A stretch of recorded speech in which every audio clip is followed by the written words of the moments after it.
Pretzels. I've got my tea, my mic's on. We're good to go. Hello, everyone.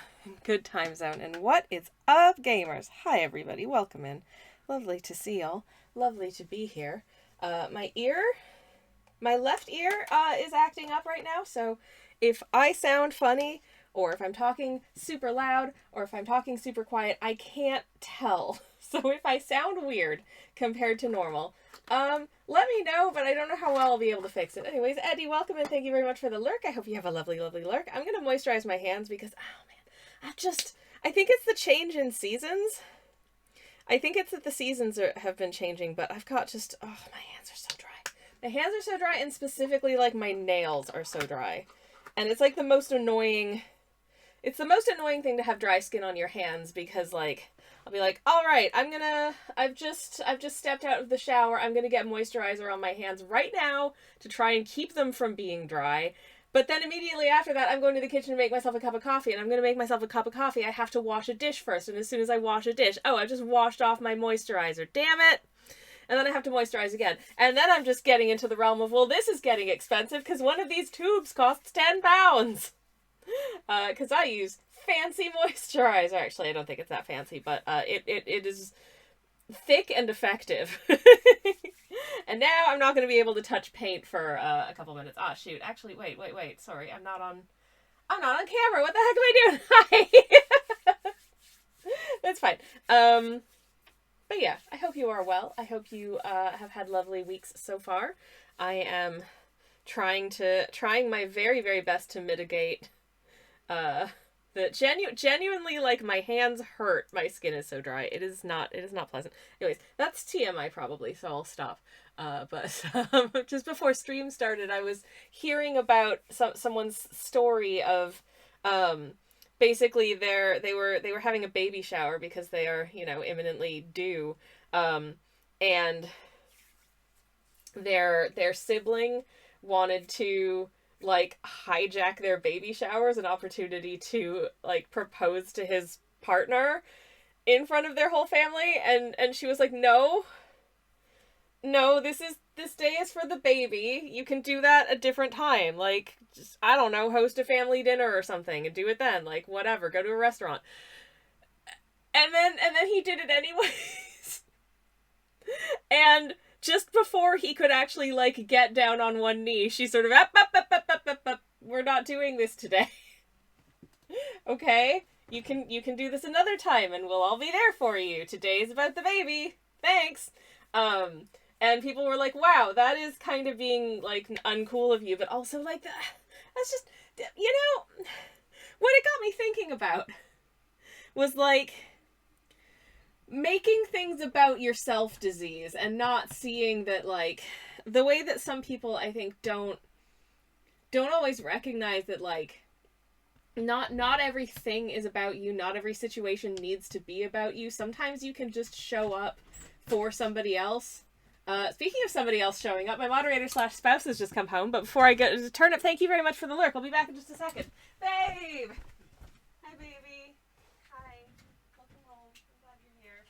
I love you. Mwah. Hug, please.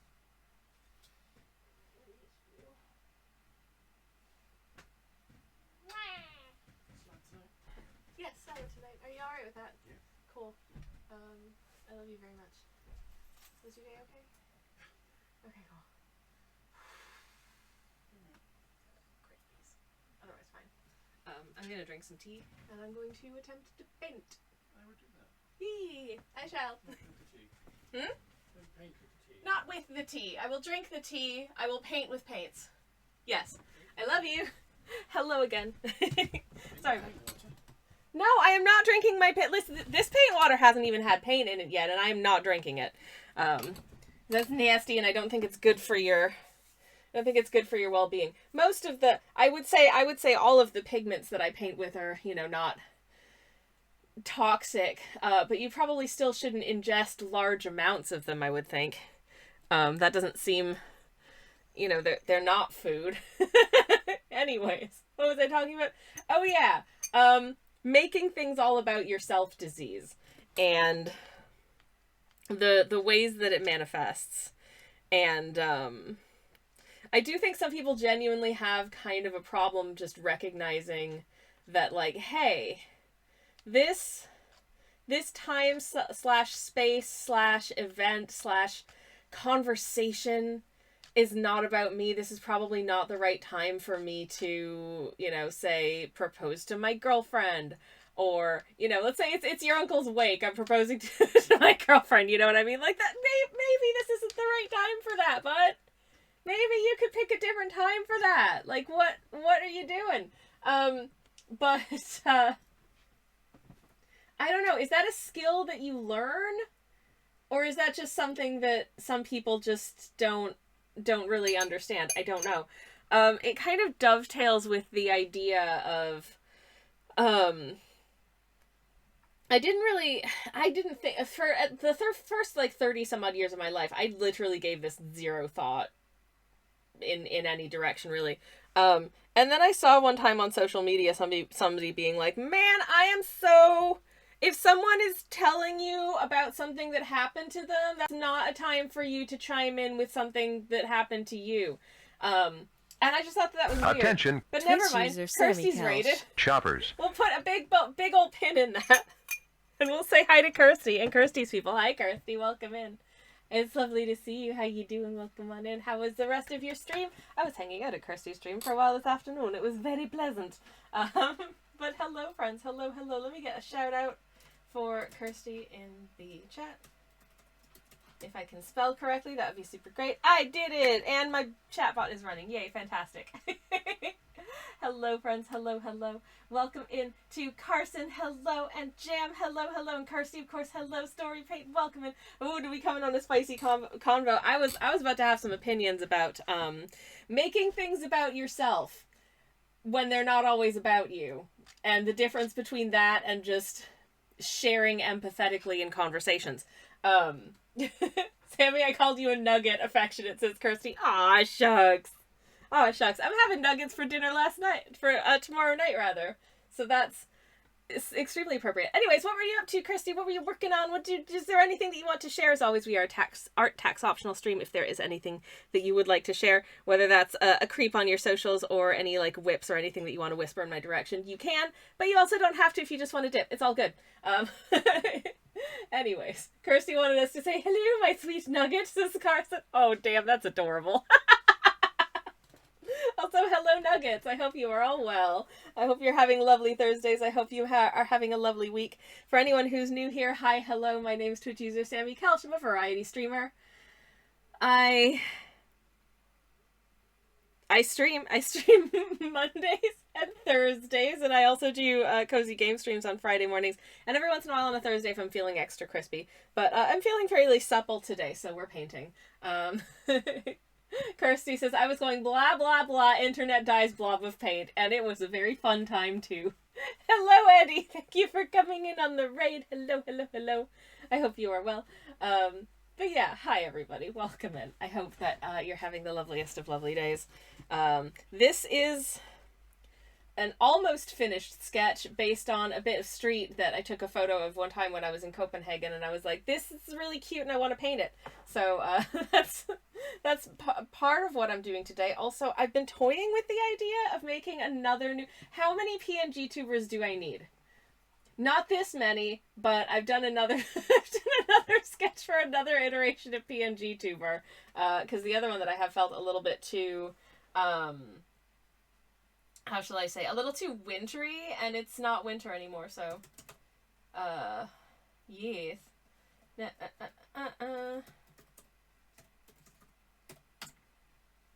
And I have been informed that Kirsty has a blue sky. I know that, because we're moots.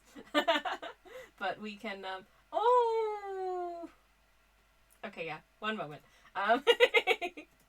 We are going to look at some Kirsty art, but, I want to hear the tea about making conversations about yourself, says Kirsty. Well, the whole thing kicked off because I heard about someone had the experience of, despite her saying, please don't do that, her sibling tried to propose to his girlfriend at her baby shower. And that just kind of kicked off a train of thought in my head about sort of make things about yourself disease. That's obviously a very extreme example, but, It's something that just in regular conversation I'm much more self-conscious of than I used to be, because apparently it's a neurodivergent thing.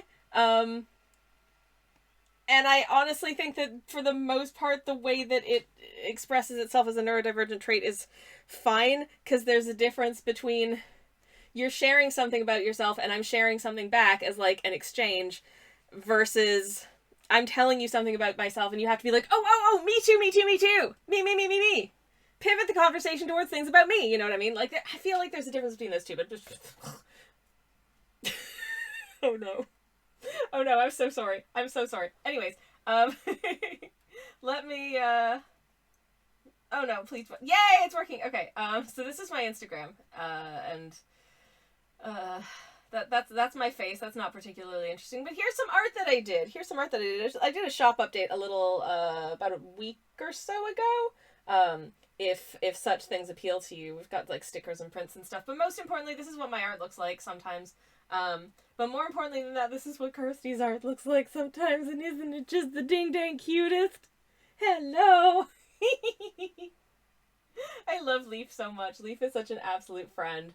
And if you are not following Kirsty, I wholeheartedly suggest that you do so. Let me get another shout out for you in the chat. Because Kirsty is not only an incredibly fun and wonderful and delightful human being to spend time with in the stream of, but in addition to that, is also like a skilled and very cool artist to boot. So, yeah, if you are somehow not following the illustrious Kirsty Arts, please go do that. Go do that. Go give her some love. I wholeheartedly endorse and recommend doing that. And thank you again so much for the raid. I very much do appreciate it. You absolute ray of sunshine, you. So there. Anywho, catching up with chat. Feel free to peruse the... I did that. But, yes. My chat is scrolling all weird. But I see that Kirsty said, yeah, agreed. A difference between claiming the moment is yours and trying to show empathy. And I think there is a difference. Sometimes maybe it's subtle. I don't know. But I do think that there's a difference between, being like, oh man, like I really struggle with washing the dishes. I find it unpleasant and tend to put it off until the last possible minute. And then your conversation partner jumps in and is like, oh yeah, that's really tough. The dishes suck. I personally have a real struggle with like hoovering. I hate hoovering. That's just sharing. That's sharing and like learning about each other versus, for instance, like if you're like, oh man, I'm having a really, really rough week. I had to take my cat to the vet and, they're going through it a little bit, and we had to get them a kitty x-ray, and they're being very brave, but I'm feeling a little stressed. And that person's like, oh man, 5 years ago, like my friend had a cat and I had to cat sit the cat and the cat threw up and it's just all about that. It's like, okay, that's sure. Rein it in. Or when it's like a one-upmanship. It's like, oh man, I just downloaded from Bandcamp the new album from so-and-so. And they're like, oh, you got it from Bandcamp? Well, I bought it on vinyl. It's like, okay. I hope you enjoy that. Sure. Anyways. Thank you for the noddings along. Q2 says, Sammy, your YouTube video is very informative. Bagged milk next? I don't know how much insight I have about bagged milk apart from the fact that it's weird. And we did used to use it when I lived in Canada. If you're not... Well, I bought the band, says Rex. Hi, Rex. This is my YouTube channel. If you're not subscribed and you want to, you can do that over there in the chat. But obviously no pressure. I'm just happy you're here. But I did upload a new video on Tuesday. It's real stupid. It's real silly, and a surprising amount of really it sounds stupid to say difficult research went into it. But when I say difficult research, I mean the number of like government websites and brand websites and this, that, and the other. Just like every avenue of research led me to a dead end of not actually giving me the one speck of information that I was looking for in order to actually arrive at a meaningful conclusion in the video. It took so long to work out what was going on in terms of like the science, because this information was not super forthcoming. It's weird. Anyways, bagged milk, says Jam, and I think I broke his brain a little bit. Yeah, in certain provinces in Canada, you will find that milk is available in these, like, you usually buy like a bag that's got several of them in it, and they're kind of rectangular shaped bags of a very like robust plastic that is full of milk. And then you take that bag, and because it's kind of similar in shape to this like long rectangle, right? So you take this long rectangle shaped bag of milk and you slot it into a jug, and then you snip off one of the corners, and then you can pour the milk. That's how that works. I've only ever seen bagged milk in the Middle East. It exists in other countries. Rad! I think there was like a brief period of like 6 months where I saw like one instance of bagged milk here in the UK and like one Sainsbury's.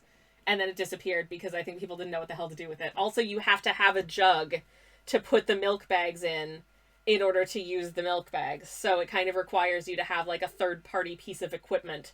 Does that make sense?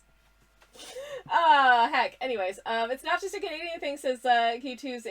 It also was/is popular in Eastern Europe. Yeah, it was something now I kind of want to make a video about it, but it is to do with, I believe, at least the impetus for it was to do, at least in part, with like standardized quantities/measurements.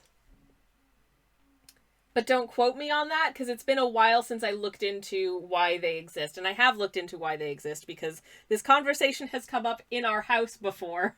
Because I'm a Canadian who lives in the UK with a British partner, so, you know, these things happen. Anyways, Kirsty says, I cannot tell you the joy I felt.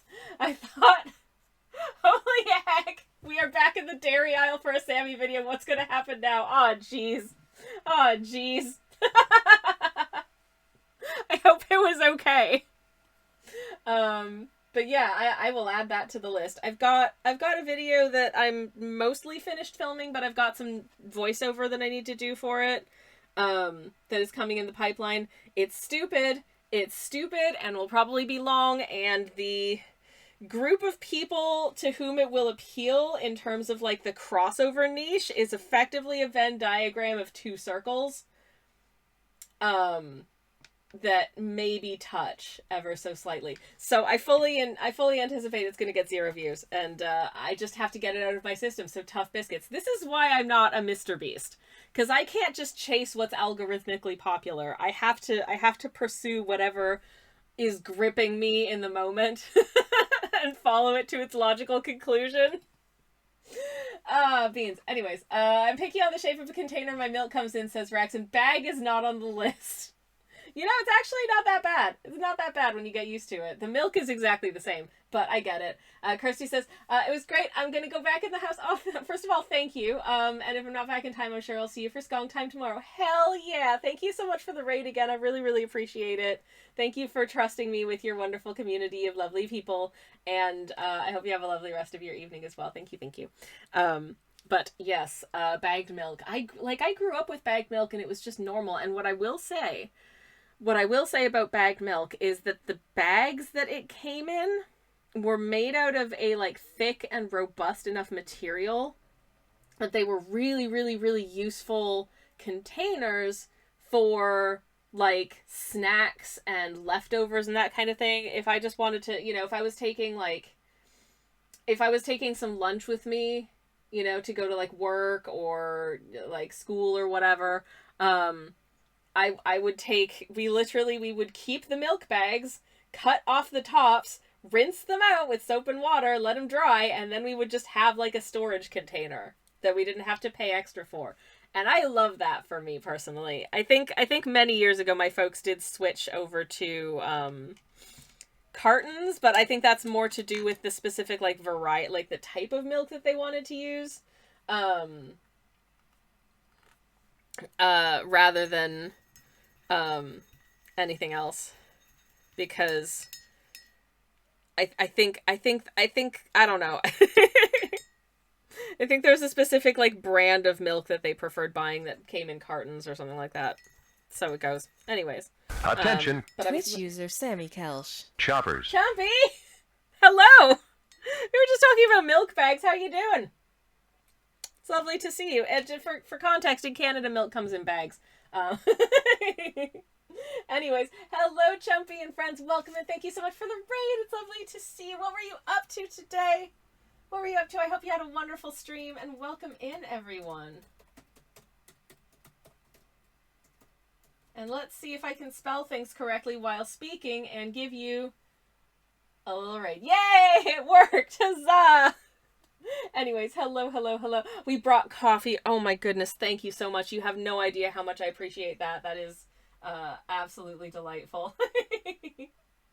Also, John, welcome in the raid as well. John says, oh, you're on the Toronto side of Canada. I'm from the Toronto side of Canada. I now live in Oxfordshire in England. But I spent the first 30-ish years of my life in just beyond the Greater Toronto area, I would say. But, yes. Chompy says, was doing some co-working today, but usually are. Nice. I've had to go raid Kirsty with an nice. My screen had switched to a new friend, so thought we'd go ahead and raid you. Well, welcome on in. Thank you.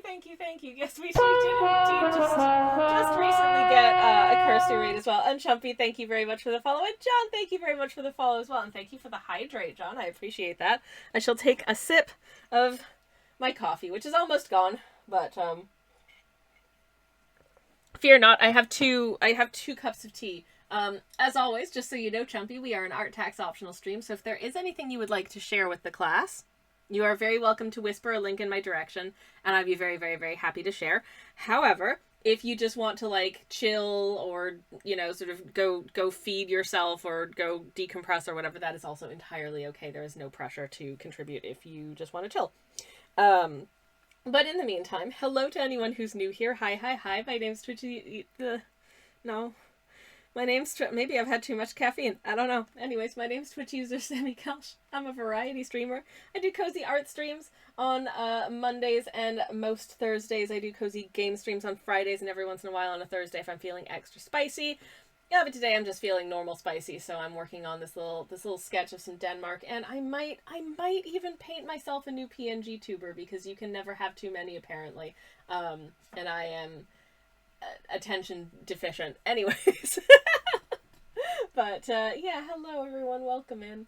And yeah, we were talking about milk, partially because I just uploaded a YouTube video where I do talk about differences in dairy products between Canada and the UK, which is, I promise it's interesting. Does it sound interesting to you? It might not, but I promise it's interesting. Maybe. I probably shouldn't make promises I don't actually know if I can keep, but I thought it was interesting, so I did it. But yeah, that's why we were talking about milk bags. Which I wouldn't say that I miss milk. It's weird. It's weird. The things that one develops nostalgia for when one moves from, like, one locale to another, I wouldn't say that I, like, am necessarily nostalgic for milk bags in particular, but, like, I'm used to just having milk that comes in jugs now. Like, that feels nice and normal. But I did always like milk bags, and I do like the fact that if you buy milk that comes in bags, you just kind of, it just has an inbuilt, you know, reusable storage container that comes with it if you rinse the bag, which probably sounds weird to some people, to take, like, a bag that had milk in it, rinse it out, you know, with, like, you know, like dish soap and what have you, and then reuse it as a storage bag, but it's like, it's a really nice, robust material. It's very reusable. Anyways, I'm normal. This, by the way, is, I was gonna say loosely, but actually no, fairly unloosely based on a specific locale in Copenhagen that I visited that looks like this. And I just thought it would be nice to paint it, because I've always thought that this photo was quite cute. I mean, I think the photo it's not the most exciting photo that I've ever taken. the camera's blowing it out a bit. It's not the most exciting photo I've ever taken, but I thought that bit of street was cute, and I thought it would be nice to paint it. I was a big fan of Copenhagen. I was only there for a few days, but it was nice. Anyways, I'm normal. I said, yeah. Yeah. Anyways, I hope everyone is well. I hope you're having wonderful Thursdays. I hope you've had a good week. How are you doing? How are you doing? I hope you are well. Oh, we have some linkage. We have some linkage from Chumpy. Very much appreciated. I shall vamp for a minute while I try and get it up on screen. Let's go. Let's go. There we go. Okay. Oh, hello. Oh, y'all, get a load of this absolute friend. You can't yet, but just a second. Get a load of this absolute friend.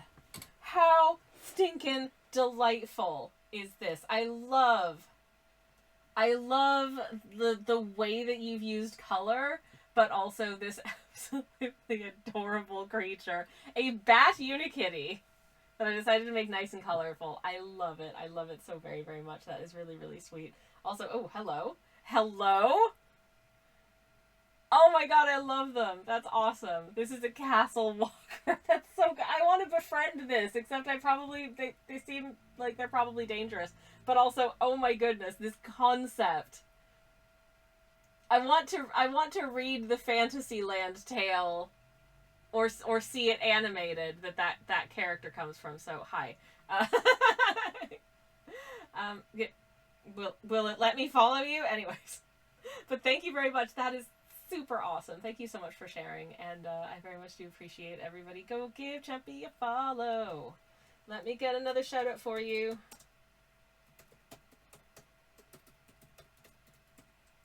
Get another shout out for you. Yay, it worked. Okay, awesome. You can go give Champy a follow right there if you want to see more cool stuff like you've just seen. And I think you should, because oh my goodness, absolute dang delights. Beautiful, beautiful work. Thank you so much for sharing with us. I really do appreciate it. I love seeing what my fellow peeps are getting up to, and that was absolutely delightful, so thank you. Anywho, so I goofed with this piece.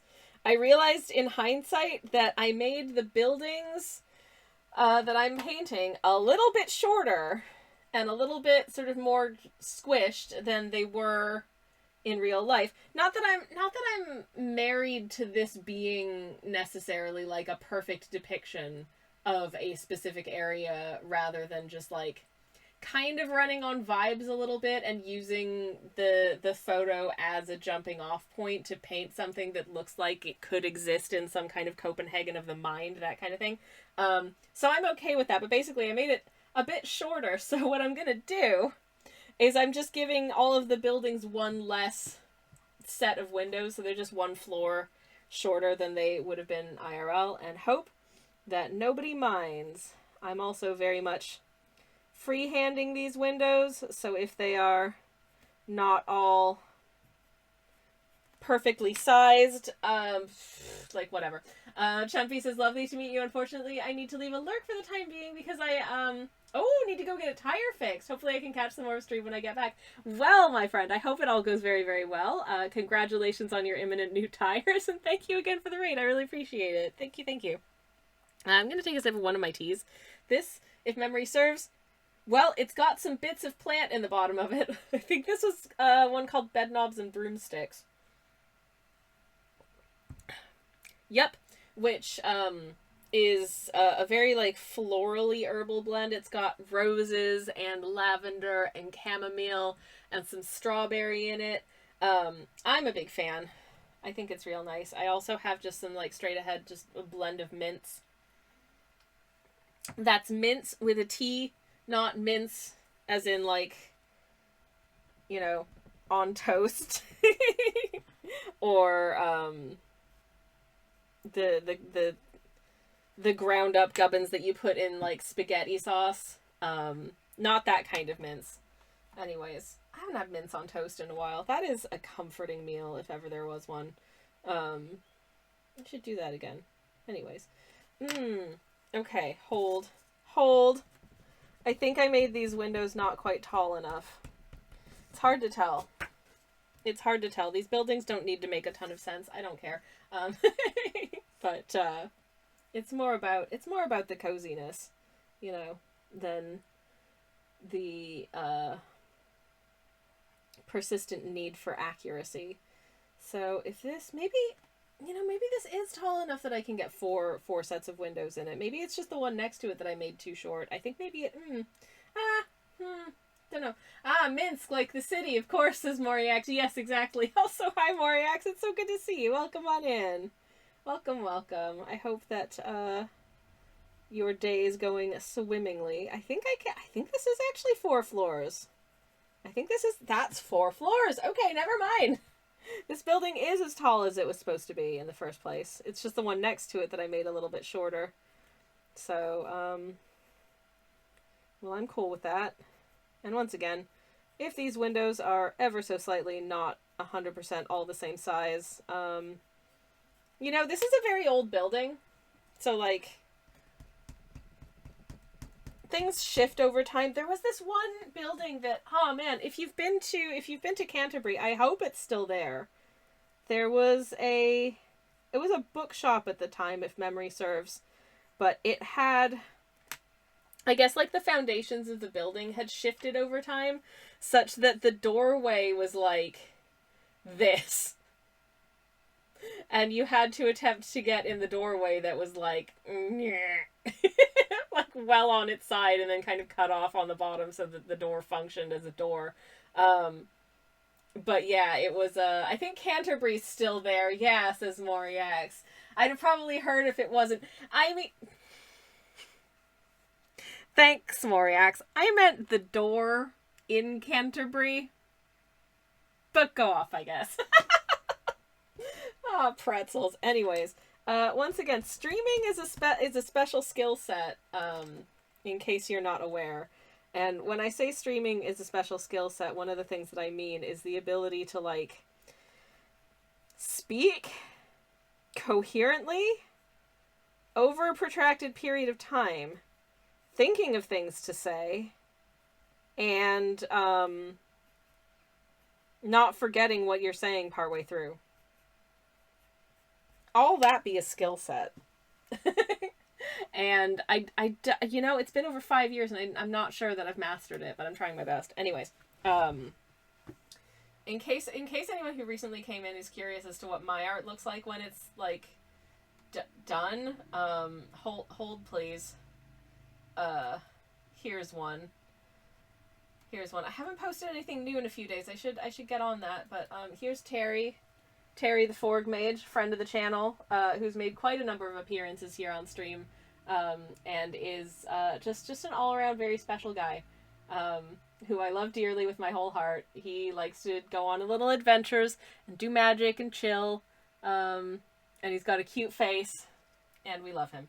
Anyways, that's Terry. Also, my Star Trek special interest has come way back, so I'm not going to apologize for the amount of Star Trek fan art I paint, but I do. I try not to do it on stream, but I do. When I'm left to my own devices, my brain is just like, hey, what if you just painted, like, a stupid little quark? What if? That is to say, like, the fictional character and not the, like, physics item, and its many flavors, or indeed the dairy product. Oh, we've circled back to dairy products again. Heck, have I mentioned recently that I uploaded a new video to my YouTube channel this week for the first time in quite a few months? I would like to be more consistent with it this year. This video was originally going to come out, like, last autumn, but I encountered some issues with, like, health stuff that kind of hampered my ability to do things in in a reasonable amount of time, and I guess something had to kind of drop off a little bit, and so that ended up being getting YouTube videos done in a not stupidly long amount of time, unfortunately. But I'm back in the editing suite and scripting and doing stuff for the next video already. So I hope that's liked by anyone. I honestly don't know. like I was saying earlier, I could not ever. I don't like. I wouldn't want to. I wouldn't want to Mr. Beast it out because that's not the kind of person that I want to be. Because he seems, I don't know. I'm sure he's nice. But that's not in any way my aspiration to be like the most algorithmic man to ever exist. That just seems like that would just make me feel sad. I am deeply interest led, so I can't be thinking about whether or not anything I do is going to be popular. Otherwise, I'll drive myself completely to emotional ruin. So yeah, that's a no for me. I'm gonna just coast along like a ding dong and do what I feel like and hope that other people think it's fine. Okay, so what's up with this building? We've got this, and then I've got like a door here. And then the door's got a little window up above it, like they sometimes do, and then there's like a shop window here. Okay. Alright. We are filling this out. I'm sorry I didn't get a chance to fully finish this before stream, but well, I didn't, so never mind. Anyways, gonna put some windows.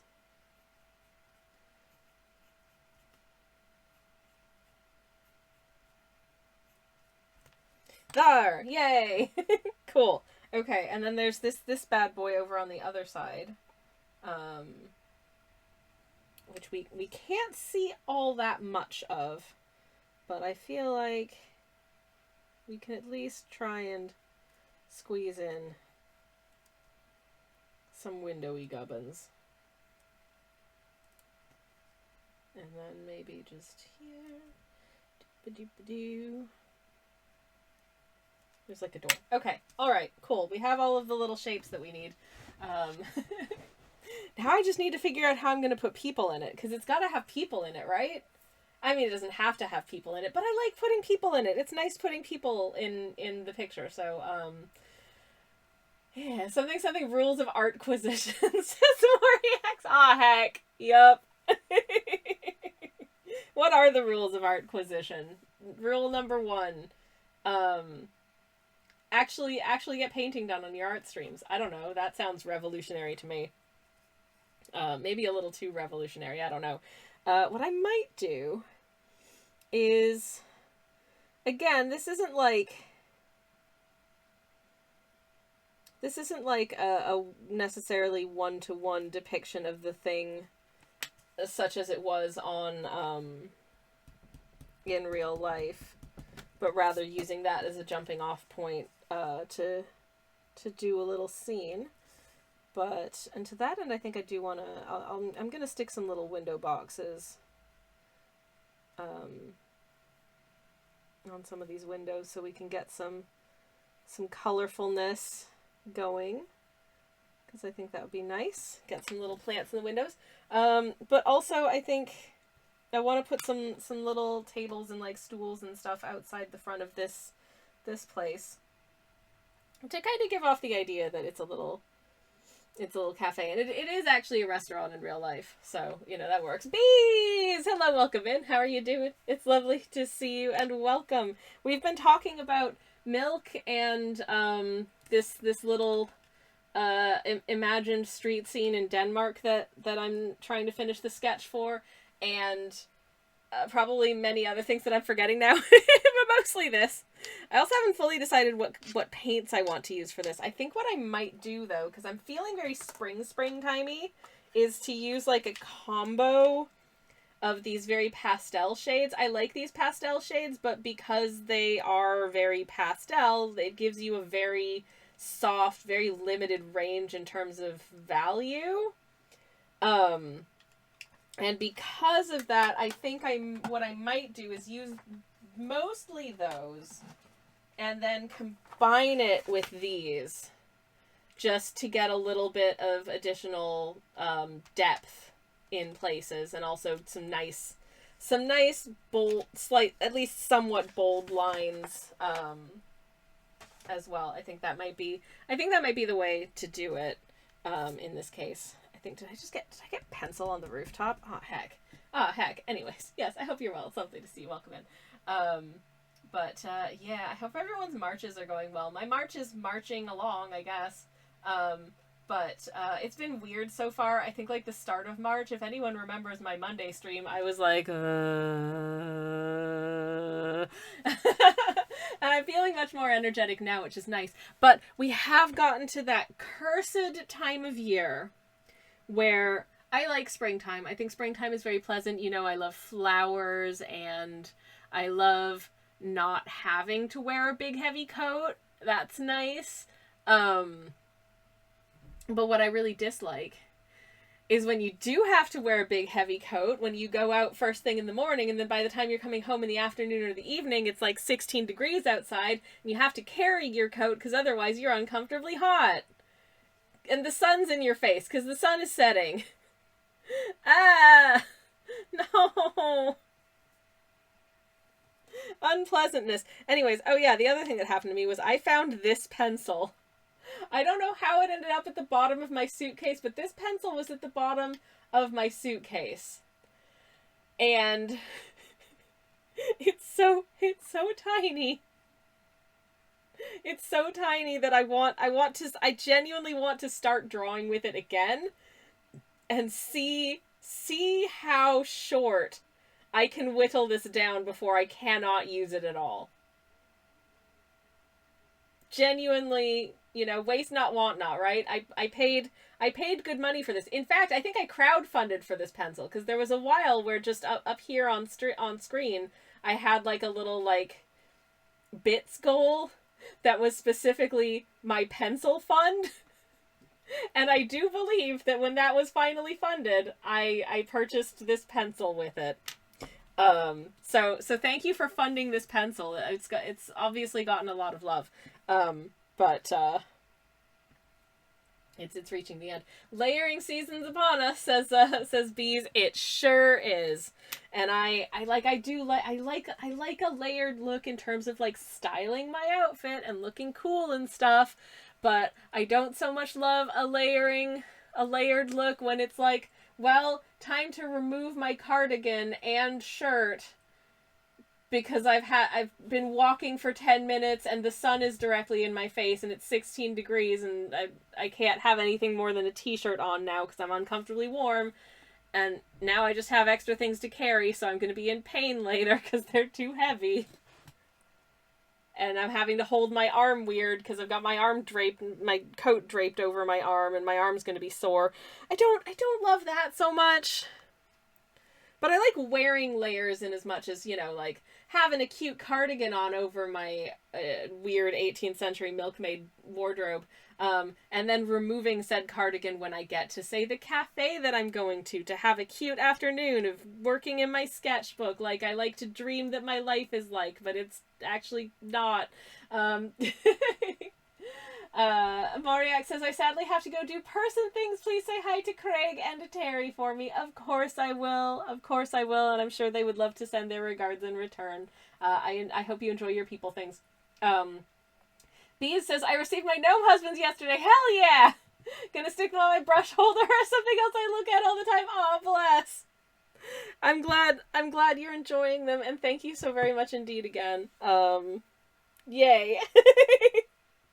I love hearing that people receive the things that I send them, because it means I'm no longer worrying about whether or not they've gotten lost in the post. So that's nice. Thank you again. I hope you enjoy them. Okie dokie. I'm gonna pull up my picture of reference and just see what size. I am actually, for this, I am kind of being inspired by this little cafe that I went to in not this bit of Copenhagen. Actually, I think technically not Copenhagen at all. Technically Frederiksberg, which I'm probably grossly mispronouncing because Danish is hard. But I believe it's Frederiksberg. Anyways, something like that. Which is no longer there.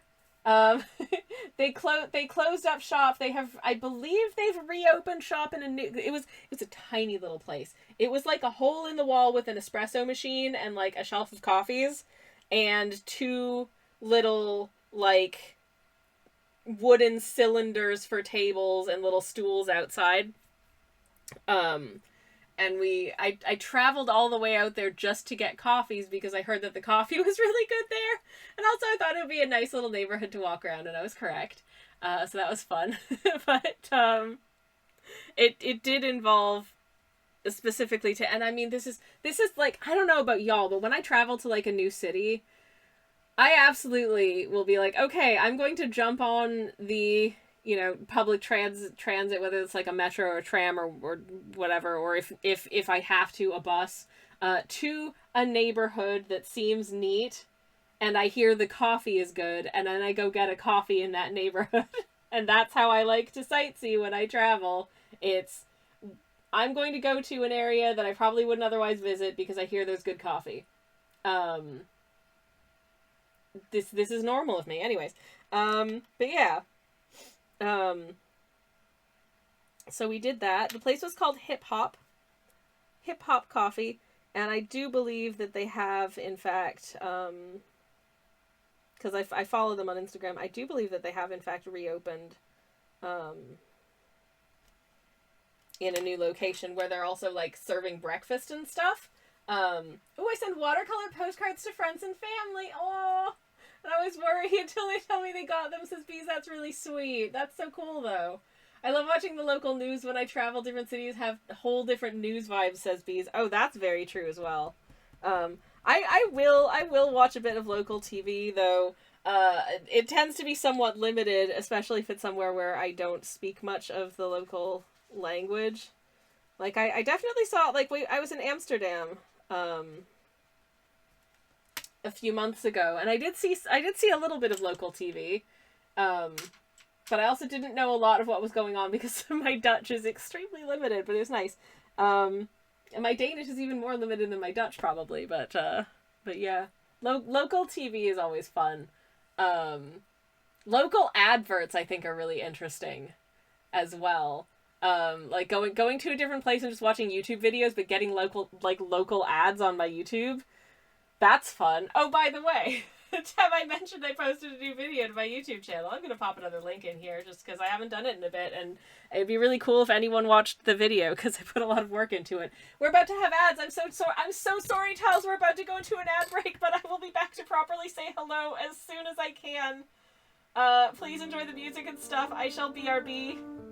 I hope whatever ads you get are fun and cool and not horrible. Anyways, I'll be right back, everyone. Hey, ads are done. Yay. Hi, everyone. Welcome back. Sorry I left. But unfortunately, ads are a thing that I can't make not happen at all. But hopefully they weren't too terrible. I don't know. Anyways, wiggle time, says Tells. Yes! Thank you for the wiggles. Anyways, hello. I hope you're well. It's lovely to see you. Local ads are amazing, says Bees. I completely agree. I think they're so fun. As some of you may know, a while back, I discovered, it was brought to my attention, and I have been mildly obsessed ever since with, all of the different regional... I did not realize there were this many regional international variants of the Autoglass jingle. Turns out this one car glass, like, windscreen repair company operates in so many different countries. So there's a lot of variations on the little song. And so now I've got all of them stuck in my head. Just all of them all at once. You know, auto glass repair, auto glass replace, that's the British one. Speedy glass repair, speedy glass replace, that's the Canada one in English. And in French, in Canada, It's le beau repart, le beau remplace. Because apparently they call it Le Beau. I assume that there was like a company run by somebody named Le Beau that was then bought out by the like car glass brand. I'm assuming, hence the music, etc., etc. I don't know every language because I don't speak every language, but my favorite one is the Netherlands, and I can't sing it for you because you just have to experience the music yourself, specifically within a compilation of international car glass jingles. Because it's like, it's chugging along like just, little jingles with basically all the same tune. And then you get to the Dutch one and you're like, why does this kind of sound like it's, why is it porn music? It's very funny. The vibe is wild. Anyways, Okay. Is it now time for me to draw on the little guys? I haven't decided actually where I want the little guys to be. Are they here? Have they just gotten themselves like a nice little cup of coffee or something and now they're gonna sit down at one of these tables? Or are they like walking along the pavement on their way to the coffee shop? Are they walking past this window? I haven't actually decided. Which is really bad. I probably should have decided that first. Or maybe they're coming out of this coffee shop and sort of walking up the road with their coffees. Also, oh my god, this scene is so tiny that these little guys have to be so tiny.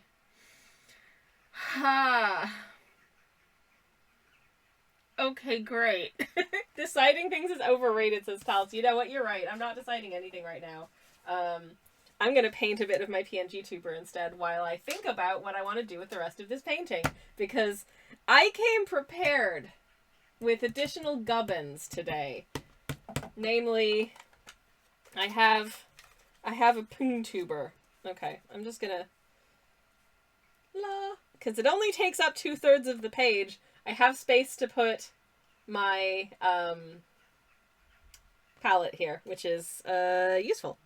Or my swatchies, at least. I'm going to take a sip of one of my many beverages, which I think I'm going to finish. I need to finish this coffee. It's stone cold. I really ought to. I feel like these pastel shades are really, really good for spring and also summer, but like also they're kind of... I feel like they would benefit from a little bit of bolstering from like a similar set of colors, but that just have a little bit more depth to them. Like you can do just like sort of a fully pastel shaded piece, and I have done many times before. But I think I wouldn't mind something that has a slightly wider range of values, but like tends toward these shades. Because I do think that they're nice, especially for this kind of time of year. Anyways.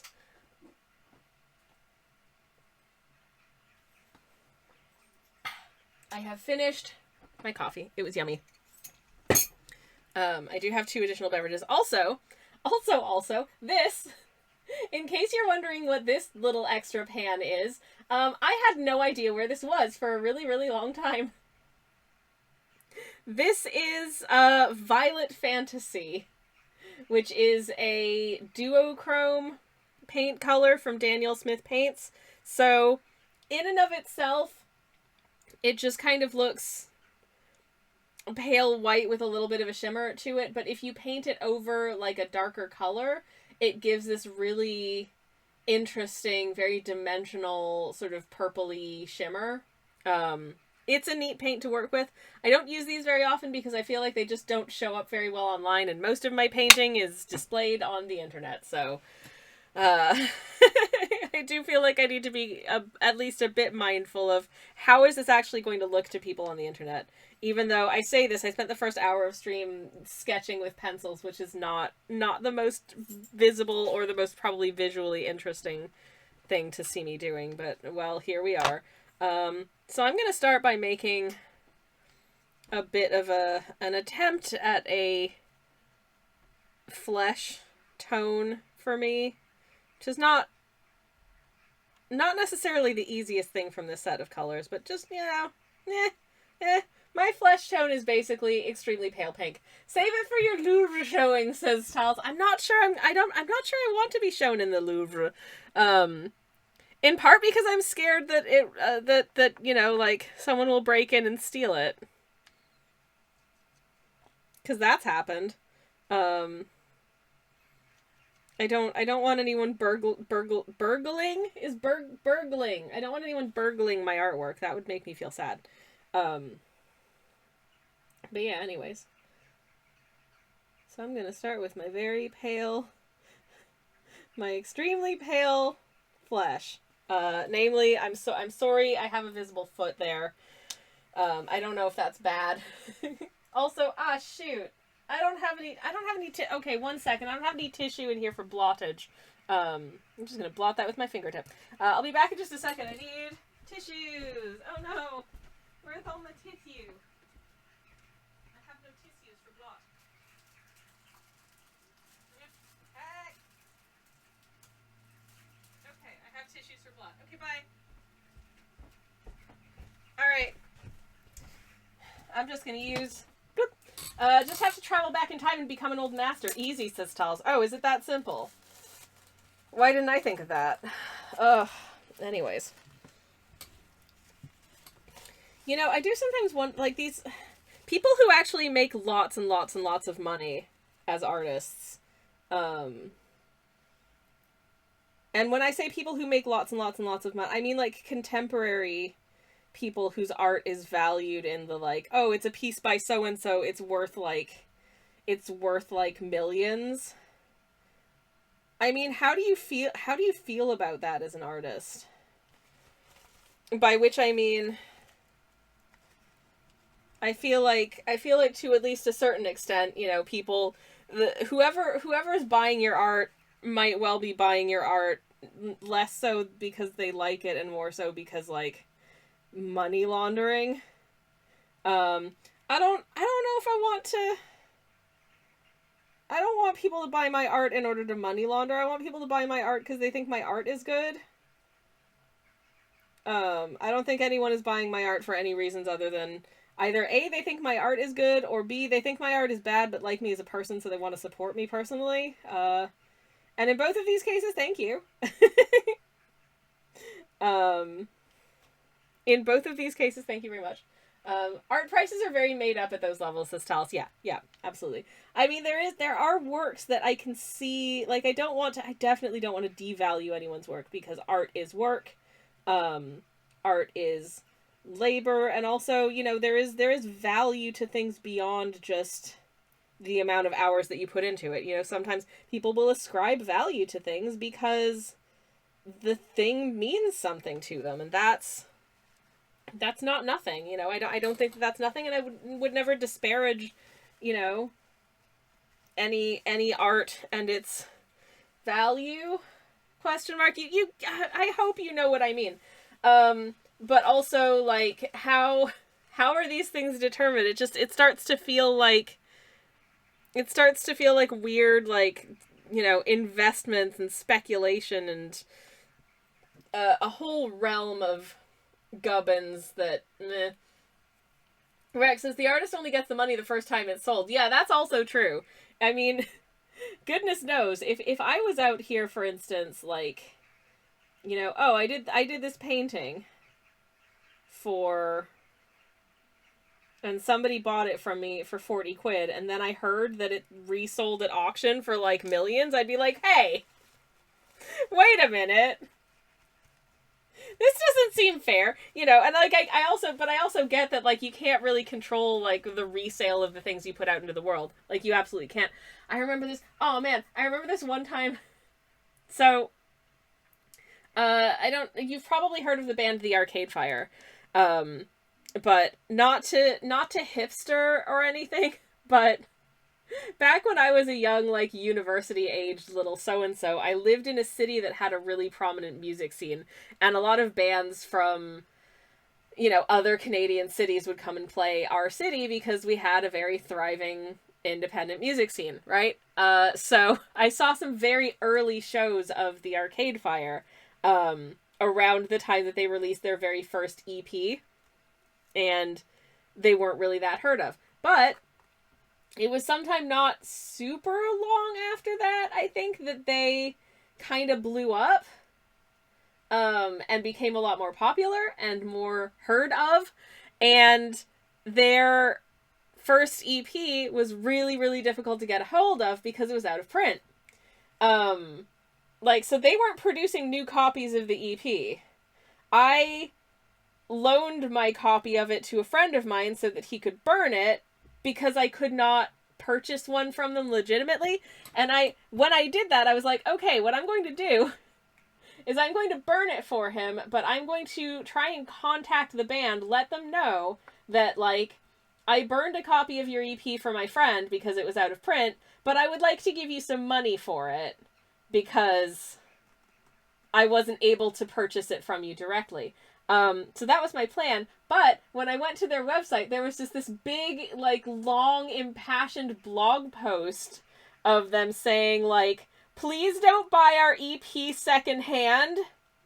Please don't buy it on eBay or from, like, a used record store.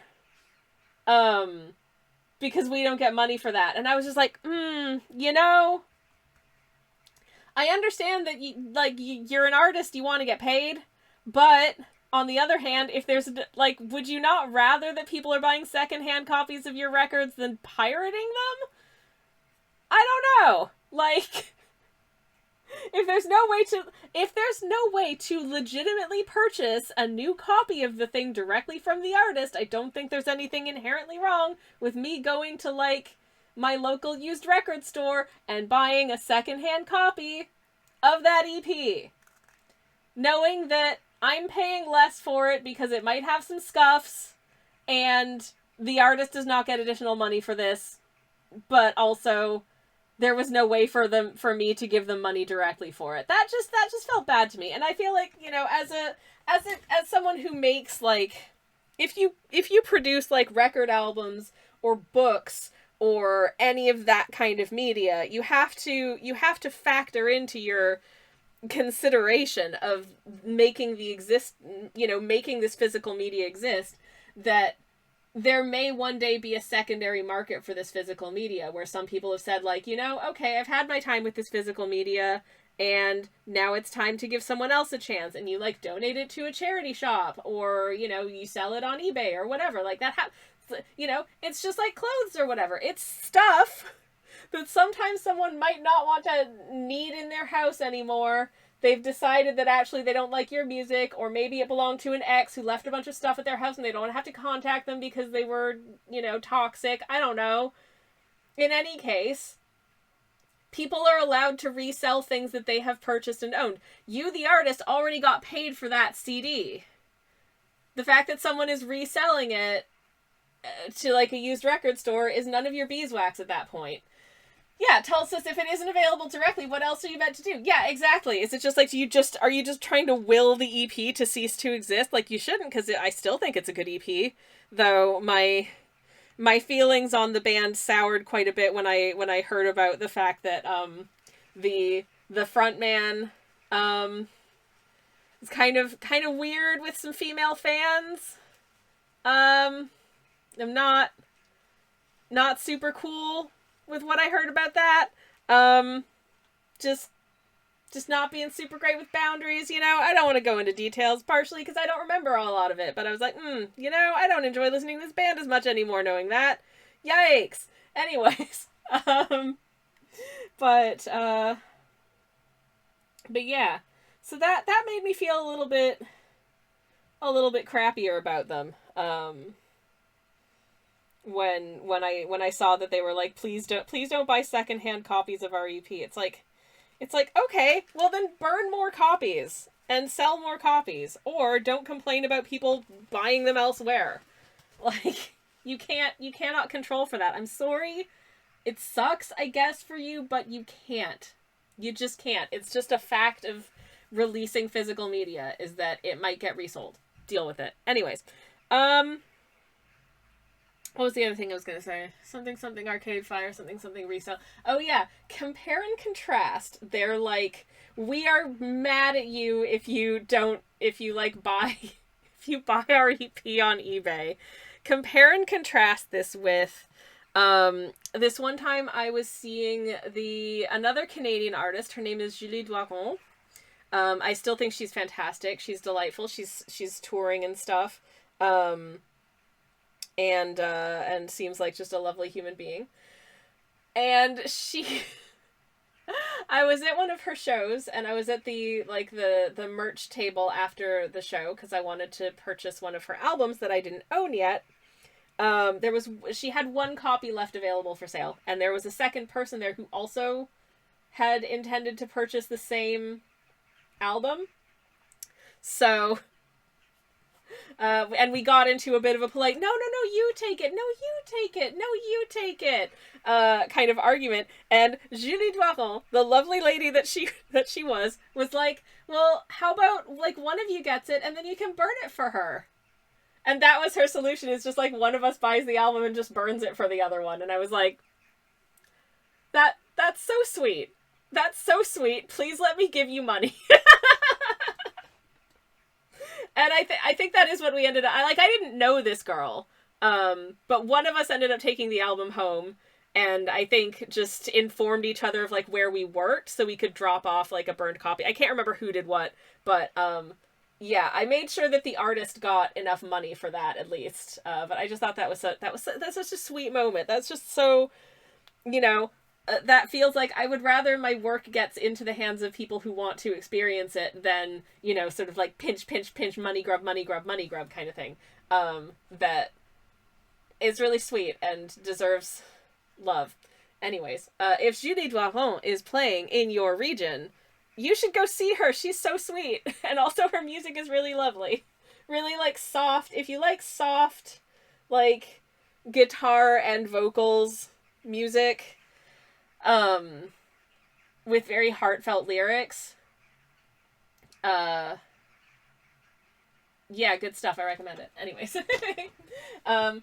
unrelated, is the focus off slightly, or is the art just, or is it just that the art is quite faint? I mean, it is just pencil thus far, but it might also be having a hard time focusing. Is that in focus? I hope it's in focus. I hope that's in focus. If the camera is super bad, let me know. I don't know how much more adjusty I can do, but I shall continue to try. Anyways, I've painted in my flesh, so I'm going to give myself some hair now. And now you'll notice that my hair over here is pretty brown, but, you know, not only is this a pastel springtime palette I'm working from here, but additionally, I feel like this doesn't reflect how much gray exists in my hair these days. So I am using this... which I think is actually called, what is it called? It's called Storm Gray, but frankly, it's brown. Frankly, I do think it's brown. But I'm going to use that for my hair, but I'm going to try and make it as, like, saturated a storm gray as I can. It was in focus one, it might just be because it's faint. Yeah, maybe I just need to put more paint down and it will look more in focus. I don't know. Hopefully it will. But thank you, as always. If something seems wrong with the stream, please do let me know, because I would like for that to not be the case. But yeah, as far as grays go, this is so brown. Sometimes I do wonder, like, do I just have a poor perception of color? Because I will get colors where it's like, this is such and such yellow, and I'm like, that's orange. Or like this, which is, this is storm gray, and I'm like, but it's brown. This is brown. This is just, like, it is a cool toned brown, and it is a grayish brown, but I would absolutely sooner refer to this as a grayish brown than, like, any kind of just gray in itself, because it's so brown. This is so brown to me. What the heck? I don't know, maybe I'm just, maybe it's the me that are wrong. Who's to say? But I will darken that down slightly, because, like, a lot of my hair is brown. It just also has a lot of gray in it. Here's my hair for reference. I don't know how well you can see that on camera, but this is some of my hair. There's definitely grays in there. I feel like there's more grays sort of up top. because they've been popping in. The first time that someone independent of me referred to my hair as salt and pepper, I think my soul briefly left my body. I was wearing my hair up in a bun such as this, when I was out on the town with some friends I don't really talk to anymore. For actually there's a point. Brownie Gray says Tals. Rex says ground bray. Yes, this is ground bray.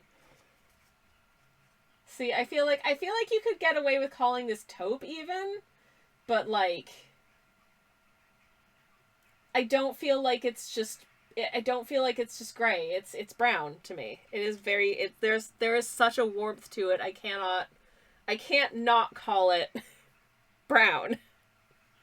But yeah, the first time someone ever called my hair salt and pepper, independently of me saying anything about my hair, they were specifically saying that the way I wore my hair was really flattering, and you know, like the salt and pepper made it look cool, but it did age me about 5,000 years hearing that just unprompted come from somebody else. I don't think I was 40 yet at that point. I think I was still in my late 30s. And I was just like, thanks! Wow! Yay! Oh no! Oh no! So that was fun. Yeah. Anyways. Those are okay. This is, I don't know if this is a deal breaker for other people, but this is, I think there's very rarely an excuse for not being polite to people in, like, service jobs. I think the point at which it's okay to get snappy with people working in service jobs is, like, quite extreme. Like, if you are experiencing some kind of verbal abuse by a member of service staff, I think you can get snappy. But if it's been 5 minutes since you finished eating your meal and they haven't brought the bill yet, and you're not in a hurry to go anywhere after that, I don't think that's an appropriate time for you to use an aggressive tone. I think you can just go up to the till and stand there, and someone will get the message that you'd like to pay for your meal. Or you can just say, hey, could I get the bill, please? You know, like, nicely. Anyway, I was with a meal with these people. And literally, like, we had no like, you know, there was no trains to catch, no events to go to, no appointments, nothing like that. Just literally a bimble around for the afternoon after this lunch was done. So we were just sitting, engaged in, like, animated conversation. And then this fella, who's, you know, of, like, fairly imposing stature, like, snaps at a member of, like, wait staff and very angrily tells them that we've been waiting for, you know, however many minutes for the bill. And was very, like, aggressive about it. And I was like, whoa, that was so uncalled for. And I'm so uncomfortable that I have been present for this exchange. And also, again, this is a very physically imposing man. I do not feel comfortable as a very small-statured person responding to this and saying, hey, I think that was a little out of line. I'm sorry, service person. That was not very nice of my friend. But we would like the bill, please, and thank you. You know, so it's like, nah. I mean, maybe I err a little bit hard on the opposite side in terms of, like, if say they get something wrong with my order, I will apologize for pointing it out to them.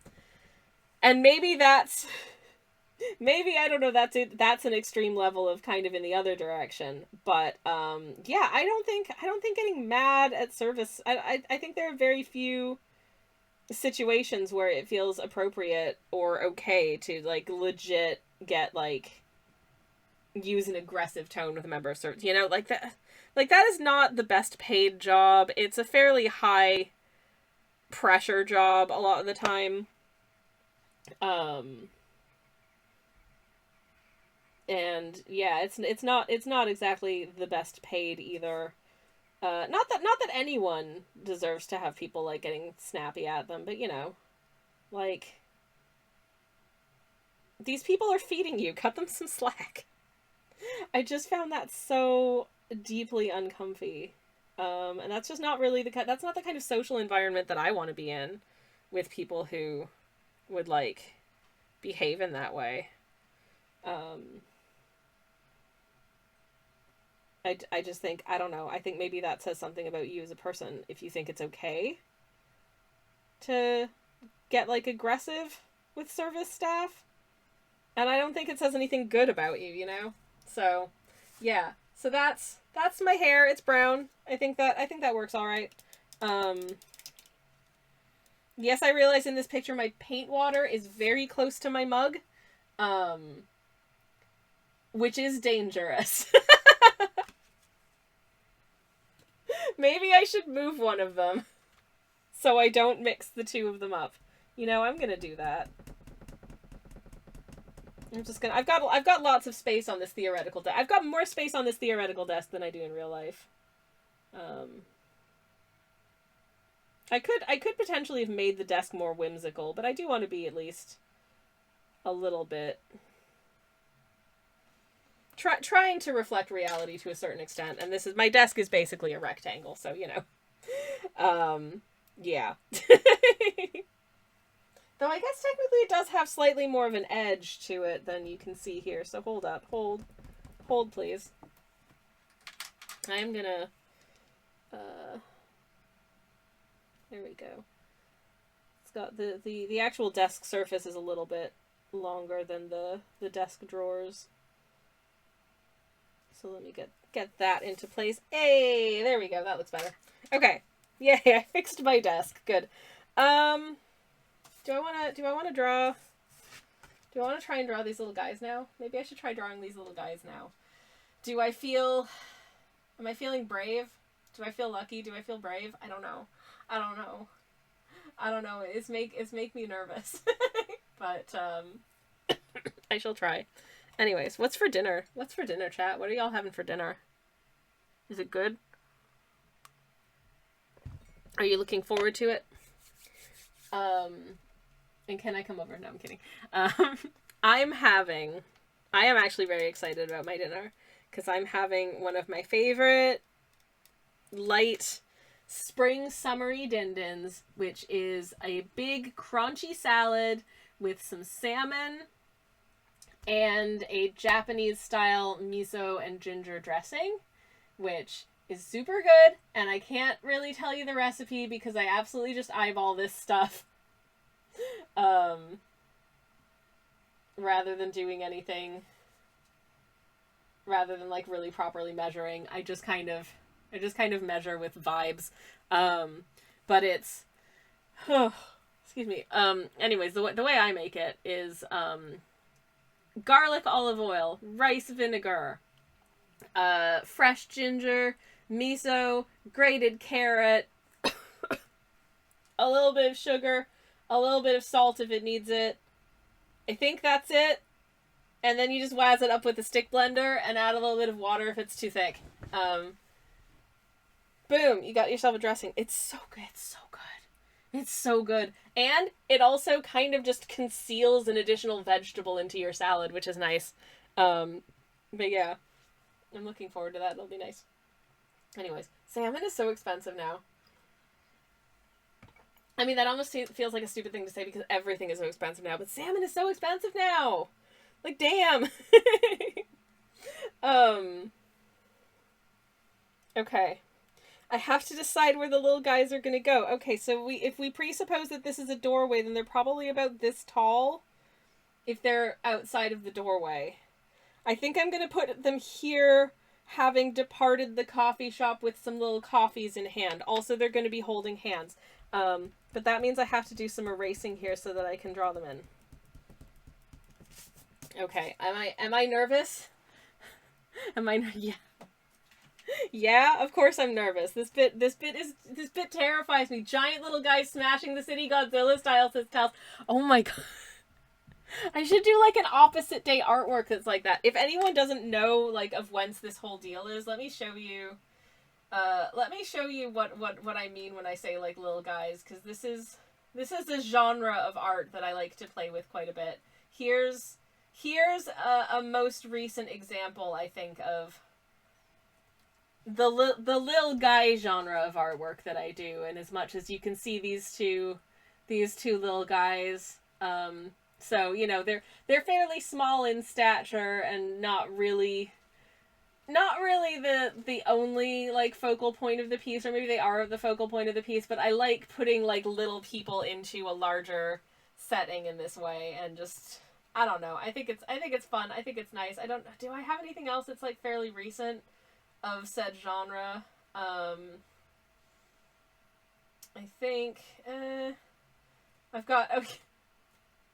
This isn't that, but anyways, I was talking about Quark earlier, so there he is. Honestly, one of my favorite characters to draw. Do I do it accurately? I don't care. Oh, here's one that I did. I really like this one. I don't know if a lot of people, other people like this one, but I really liked this one. And as you can see, they're riding a tandem bicycle, like Frog and Toad style.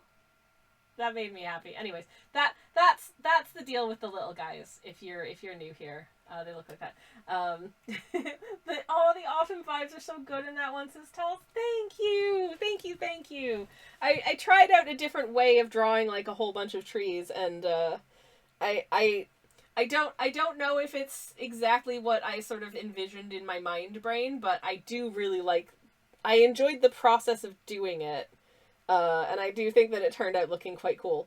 That was a fun experiment, for sure. Anyways, but yeah, so that's the deal with the little guys. They're tiny. They are a massive pain in the backside to paint because they're so tiny, and I swear every time I paint them, they get even smaller. Like, I keep shrinking my scale. I'm just like, I can't paint guys this little. They're too little. And yet here I am doing it again. Okay, little guy's got a little head. He's got some hair.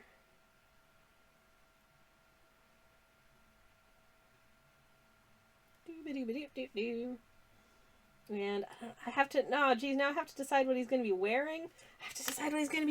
Oh man, I forgot about clothes. He's going to have some clothes on. Well, first of all, if I just do this, he's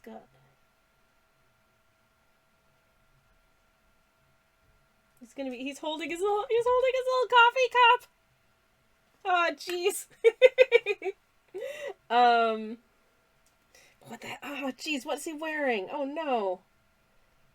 Oh, that's so, this is, I didn't think of this. The people get smaller and smaller as the pencil gets smaller. You're right, Rex. I should be using this one. But to be honest, I think if I'm going to be working on such a tiny scale with this pencil, it needs to be sharpened first. I would actually need to sharpen this if I were to do something with this tiny of a detail with it. And then it would be even smaller. Anyways, but that is a fair point. I'm just gonna leave this here just so we can appreciate how tiny the pencil is. I do intend to continue to use this until it is fully dead, though, because I think that is fun. Okay, so also most importantly, he is holding hands for safety, because that's important. With his significant sweetheart, who will be just behind him here. But oh geez, what's he wearing? I'm just gonna stick him in like a little.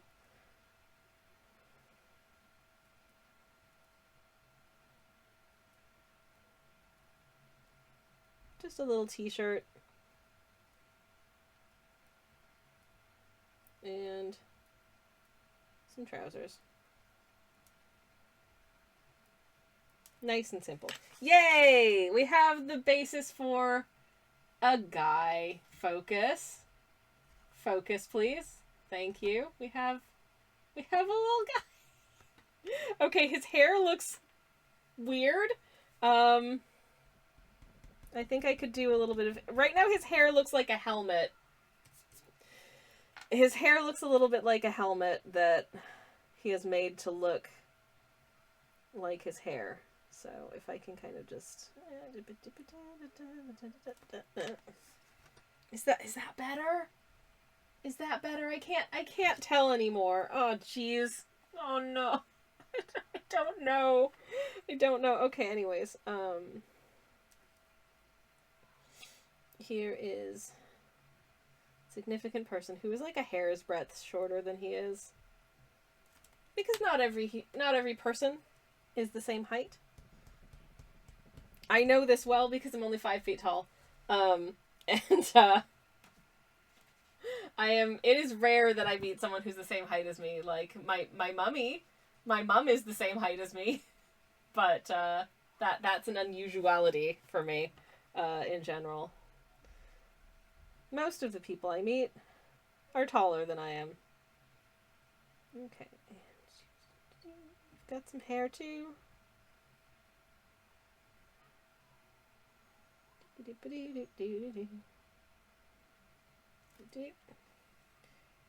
Okay, why do you look way shorter even though you're not that much... Oh, jeez. Maybe I should make them roughly the same height. Because that guy ended up being way shorter. And that was not my intention. Heck. Well, maybe one of them can be extra short.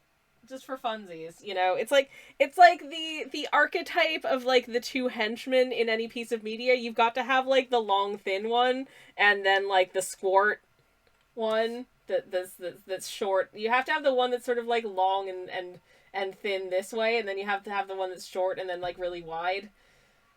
This is, like, every pair of henchmen in any piece of media is this shape. Right? I'm right. Anyway. At least I think so. One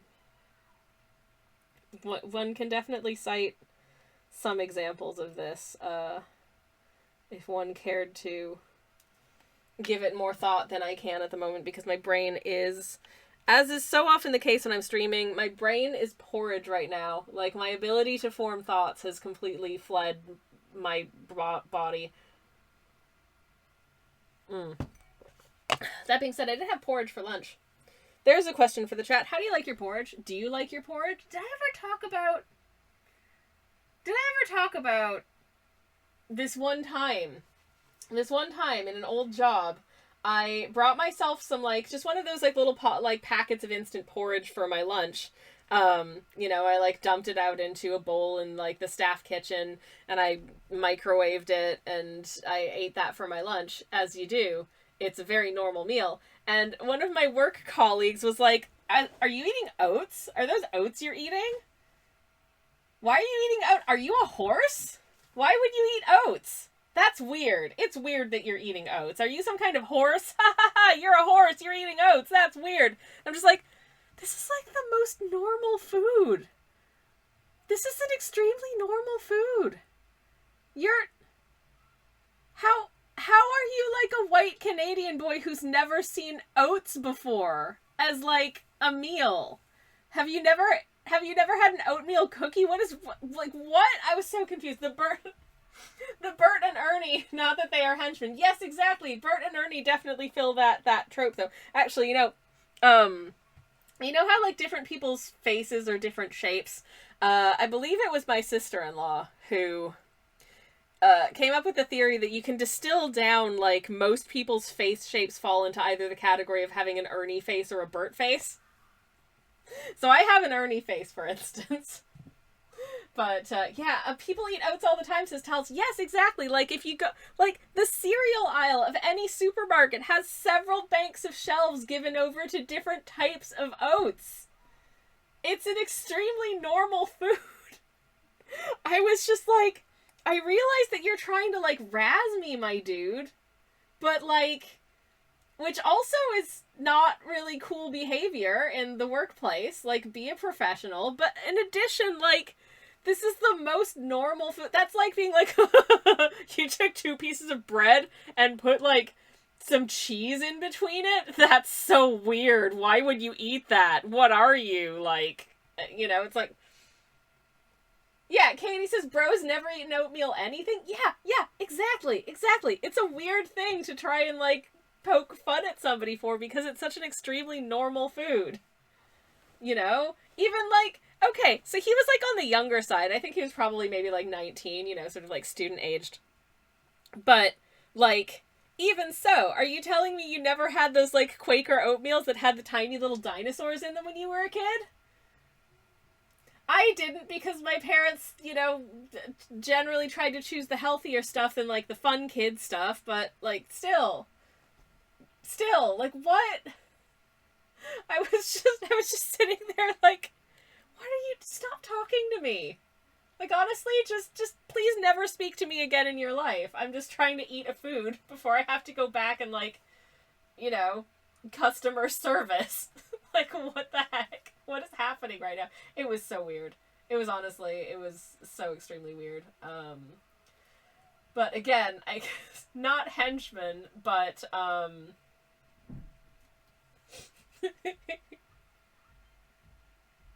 sorry, I'm just chuckling at my own artwork. But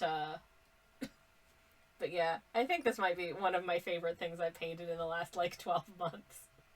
It's so stupid. It makes me... But you know what? It makes me giggle, and sometimes I have to do a stupid, self-indulgent work for my mental health. And, like, I've talked about this a lot, but I think it's really important as an artist to give yourself time and space to work on things that are, like, just for you. You know what I mean? Like, to not worry about, you know, is this marketable, and just do something because you think it's fun. Actually, no, saying that, I did not do that piece with any thoughts of marketability, and I just sold, like, I made stickers of them for my shop because I'm like, I like this, maybe some other people, and you know what? Somebody bought some of those this week, so maybe I am doing a better job at tapping into the zeitgeist. Did that shop prompt just show up on its own? Because I was about to ! Shop, but there's a link in the chat to my shop if you want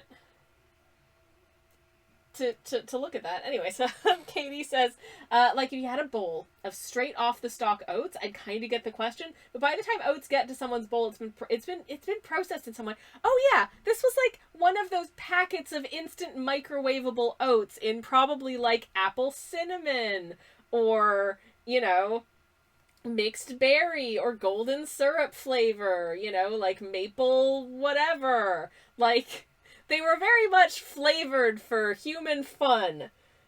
You know, they had, like, bits of fruit in them, or they tasted like maple syrup. Like, this is clearly a normal food that normal people eat. I was just right about to lose my G-dang mind about it, because, what is wrong with you? Buddy, are you okay? I am not convinced.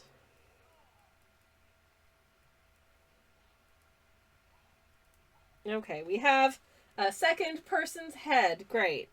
This person is going to be dressed a little bit more warmly because they don't want to get cold. And you know what? I think that's fair. So I'm going to give them a little scarf. And they're going to be in a nice cozy jumper.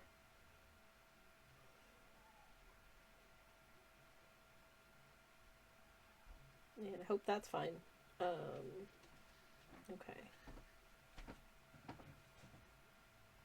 Do-do-do.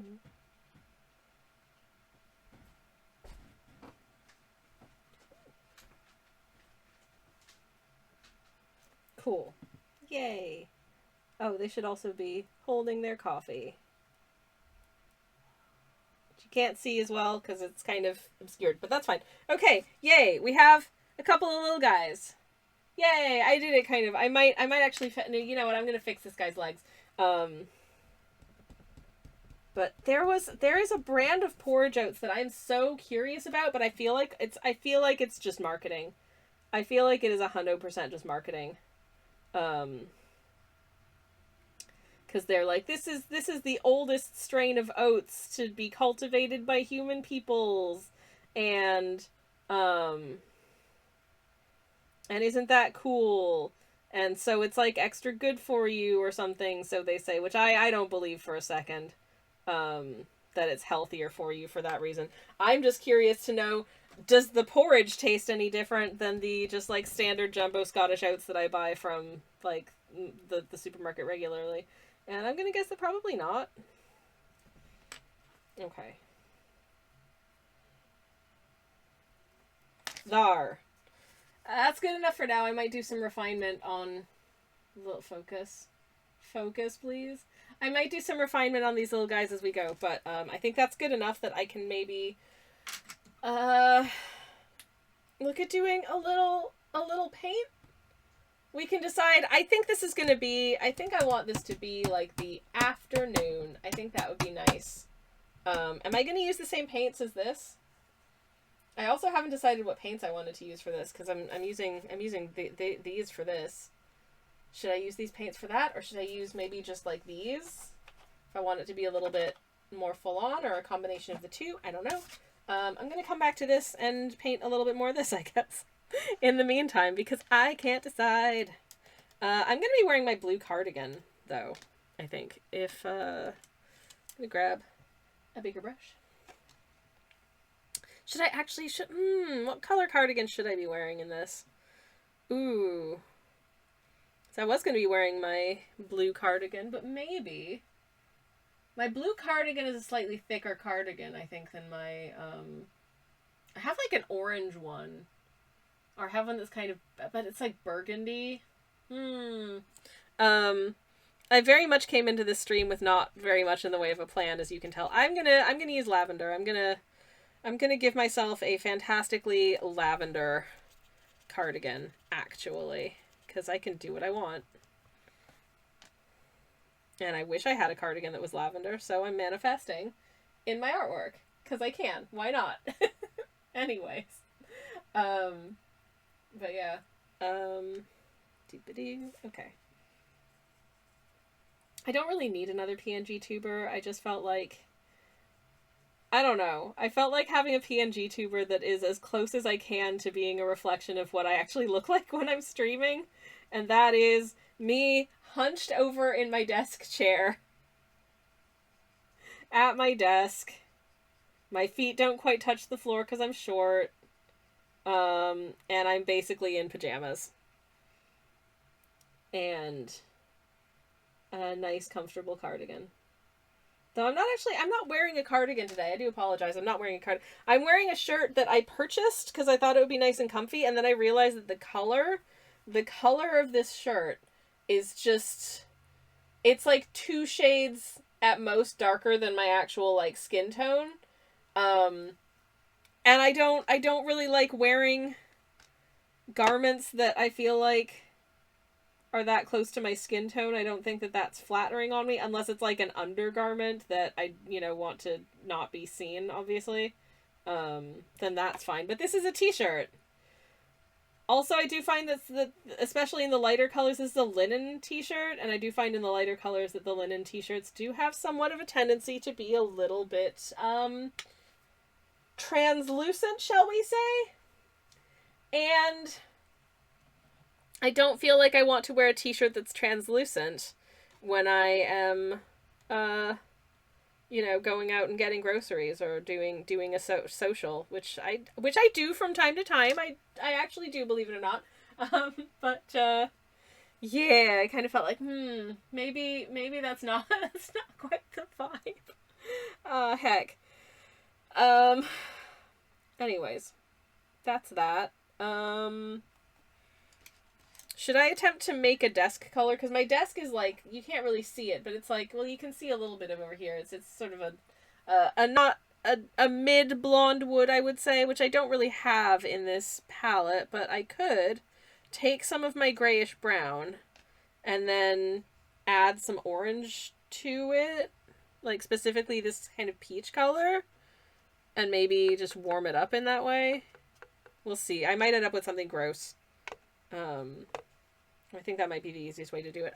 Actually, you know what? That's not far off. That's pretty good. It's pretty good. What if I add just a little bit of yellow to that? Hell yeah, that'll do. Okay. Oh yeah, that's fine. That's perfect. Okay, wizard. Yay. I'm not sure what I'm going to do about my desk chair, which is like gray, but like properly gray. Maybe I'll just use this and try and darken it down a little bit. We shall see. Anyways. Okay. Alright.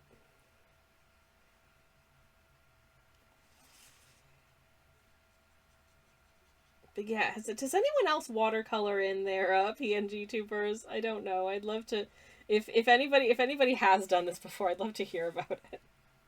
It's such a silly process, to watercolor your PNG tuber, because I end up having to, I take, you know, sort of the base image of me with my eyes open and not speaking. And then I separately have to draw, like, a set of blinking eyes and, like, an open mouth, and then just kind of, like, paste them on top in Photoshop, and it's very silly. But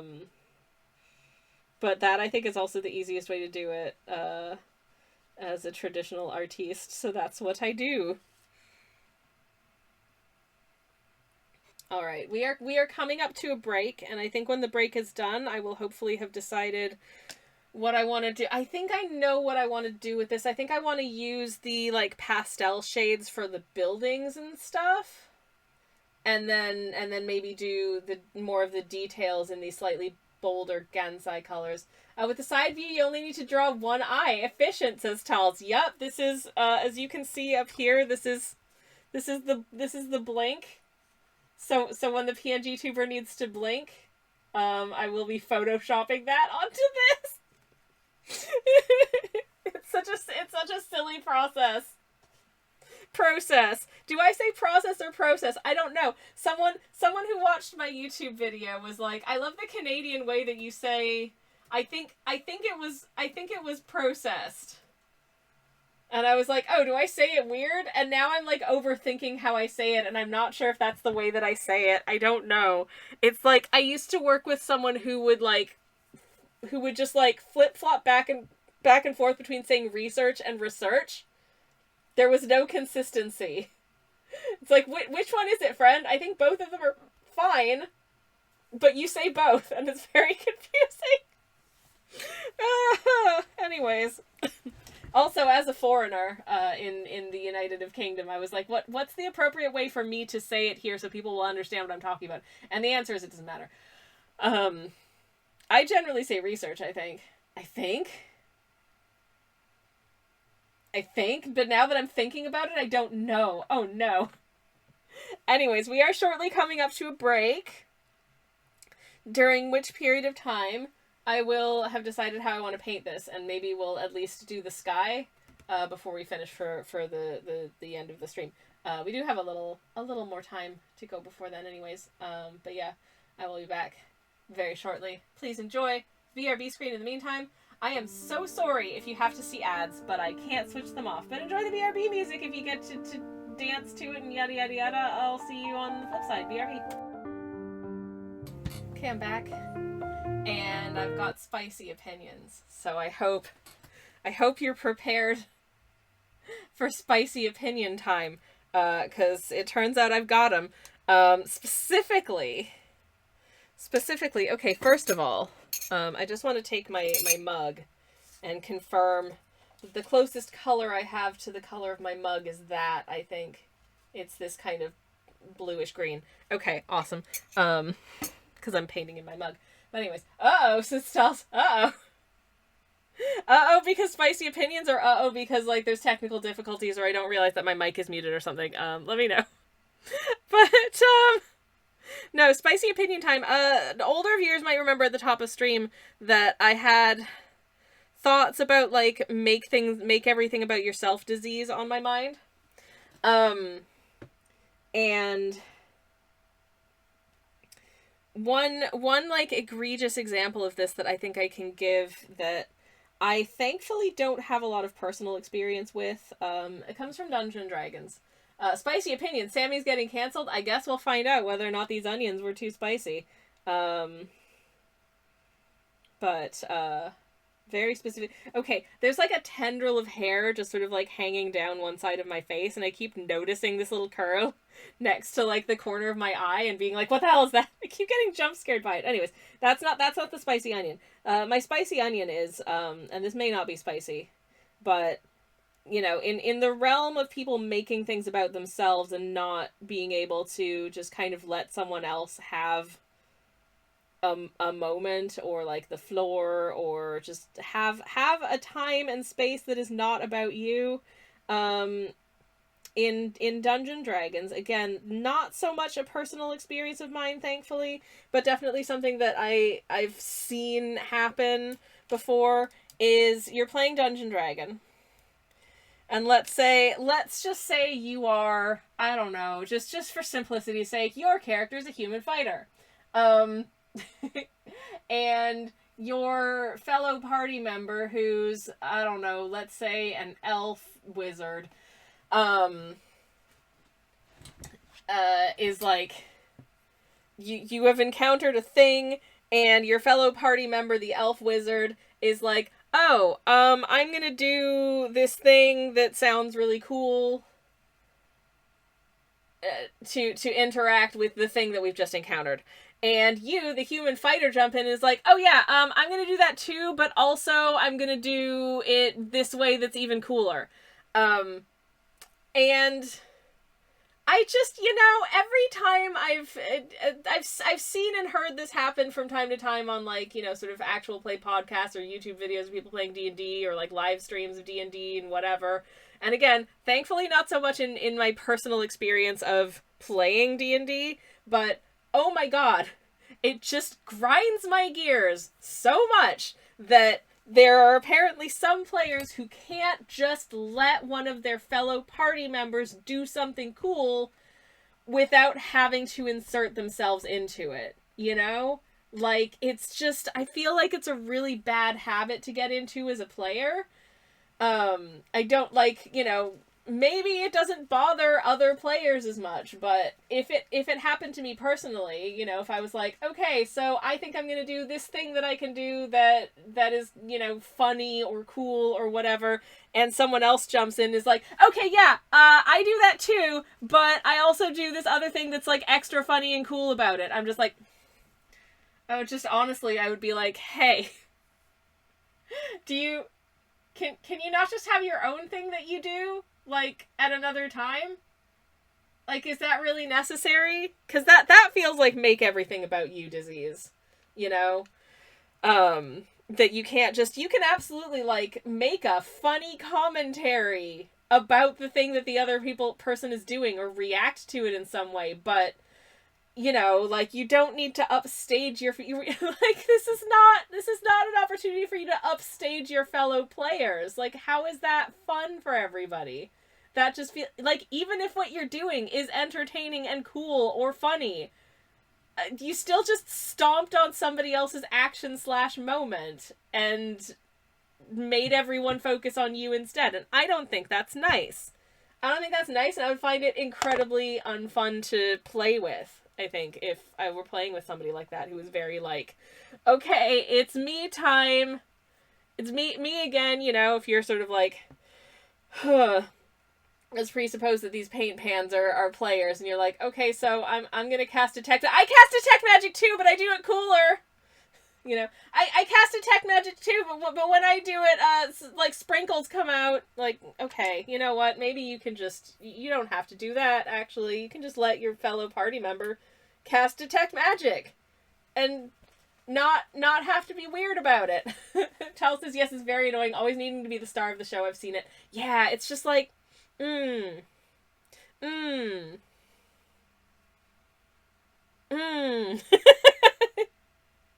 You know, ultimately, when you're, like, I guess, like, you know, when you're playing D&D as a means of making content, quote unquote, it's a different experience to when you're just, like, sitting around a table at your friends. like with your buddies, and doing it together for funsies. But so you might, I think people doing it for like, you know, streams, videos, podcasts, that kind of thing, probably are more leaning into like the acting element of it to a certain extent, or at least some of the time. Oh, which is understandable. I mean, I have played TTRPGs on like other people's live streams before as a as an honored guest, and oh my god, it's so much fun. I love doing it. And when I do it, I definitely try and get into the mindset of I'm definitely going to employ a character voice here, but also like, you know, I'm gonna make sure everyone has a chance to do cool stuff, because it's not all about my stupid character. That's not fun. You know, like, but also I feel like as an actor you should be aware of the fact that like you're not here to upstage everybody else. You're here to be a part of the ensemble, and you know, you're not the most important person in the ensemble, because there is no most important person in the ensemble. It's just anyways. Yeah, Tell says if everyone at the table is happy with that vibe, it's okay, but I doubt that is the vibe most tables want. Yeah, absolutely, 100%. I'm lucky to say that for the most part, I have not played a D&D or similar TTRPG where there was like, from that I was aware of, any like, you know, major disharmonies in the ways that like different people played the game. We tended to always be more or less, I think, in sync with each other and cool with the decisions that other people made. Or even if like, you know, it's more like if a player makes a decision that isn't something that I personally would have done, it's just like, okay, well, I can act annoyed about this in character, but also just roll with the consequences because we're still gonna have a good time, you know what I mean? Like that, like, I think that's different. That's just different characters have different personalities, and that's the fun of it.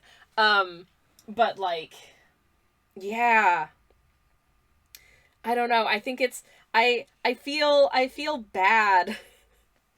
I feel bad for anyone who's been in a situation where there's like one player who clearly wants to do things differently to the rest of the table. And that does happen sometimes, you know. Not everybody goes into D&D looking to do the same things. Not everybody has the same understanding of, you know, or other RPGs are available. Not everybody goes into it with the same understanding of what they want from a game like that, and also how it should be played. Like, for instance, I am a big fan of like a fantasy role-playing game situation where like, why the hell would I want to play a human when I can play something that's not a human? You know what I mean? But then there are some people who really prefer a campaign where like the characters are humans and the things that you encounter that aren't human are like not the players, you know what I mean? Like just a different kind of world building. And that's fine, but I'd probably be less interested in that because, you know, damn it, no, I want to get to be like an 8-foot tall Fearbulk, damn it.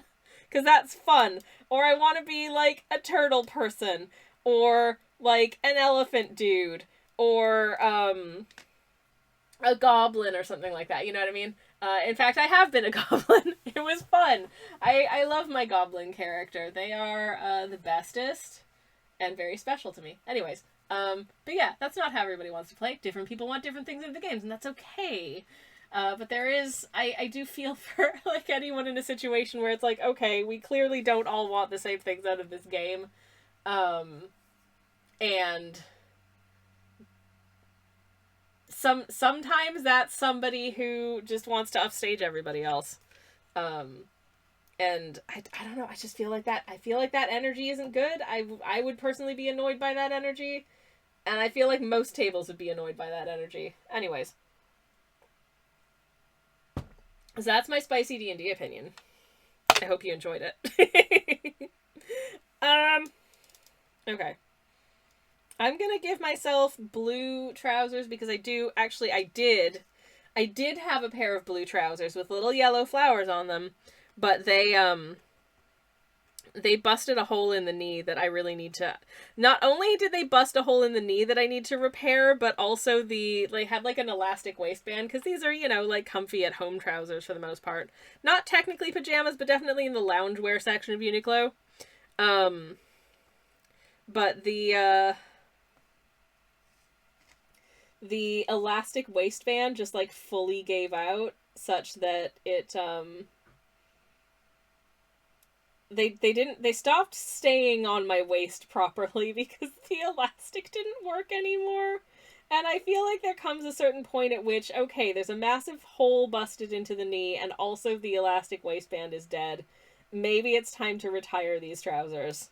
Which made me feel very sad because they were super comfy. So I'm immortalizing them here.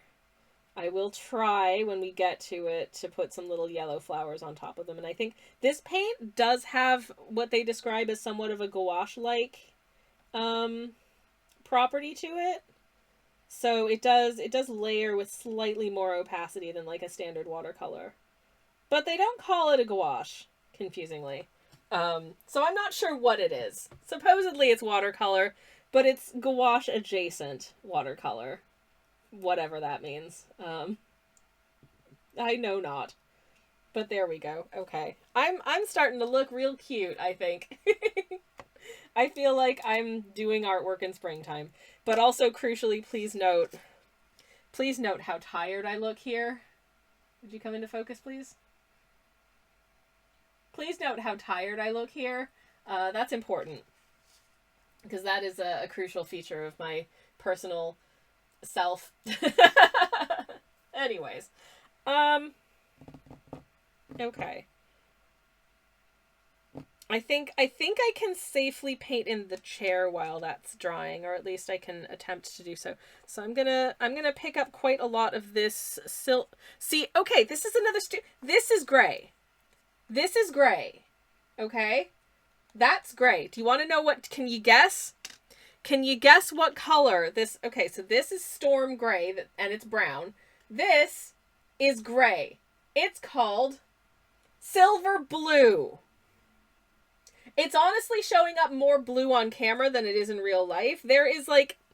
And I think that's because I, at some point, dipped my brush into a blue and then into this paint. Because it is pretty much straight up grayish silver. Like, it is not blue. That is not blue. Who named these? I would like to have a word. 'Cause I am confusion. Anyways, I want this to be just a little bit darker, so I'm just picking up a smush of neutral tint to get a nice color that I like to call chair gray. The pot did look fairly blue on camera, says Tals, and yet it's not. It's really not. It's so weird. It's not weird that it showed up blue on camera. I genuinely think that that's because at some point I dipped my paintbrush into blue and then into that. Because it is... This is not blue. This is gray. That is not blue. Anyways. This happens from time to time. I have a color of, from the Schminke Super Granulation paint set. I have a number of colors from that range. I think they're real pretty. And this color in particular was like something, it was called something blue, and it is just the most green you ever did see. Maggie, hello, there's a nice shrimp. Thank you. Thank you, thank you, thank you. This is, this might be a PNG tuber. If this doesn't end up... If this ends up looking really bad as, like, a PNG tuber model, which it might, I might just reuse this, image on, like, the next time I have to have business cards printed. Because, I don't know, you know... I don't think I've ever had the same business card design printed twice. Currently, I believe my business card on one side, I think it says, Sammy Kelch is trying their best.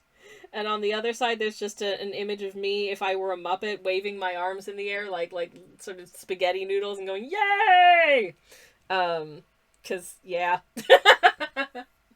The most relatable posture, says Maggie. Truly, this is exactly what I look like right now. Swap out, like, this lavender cardigan for a kind of beige-colored shirt, and this is literally exactly what I look like right now. This is just accurate, to myself. Okay, I'm gonna get some brush bristles and a smaller brush with which to do the brush handle, which is going to be one of my nice wood ones, like so. And then I need to decide what color I'm painting.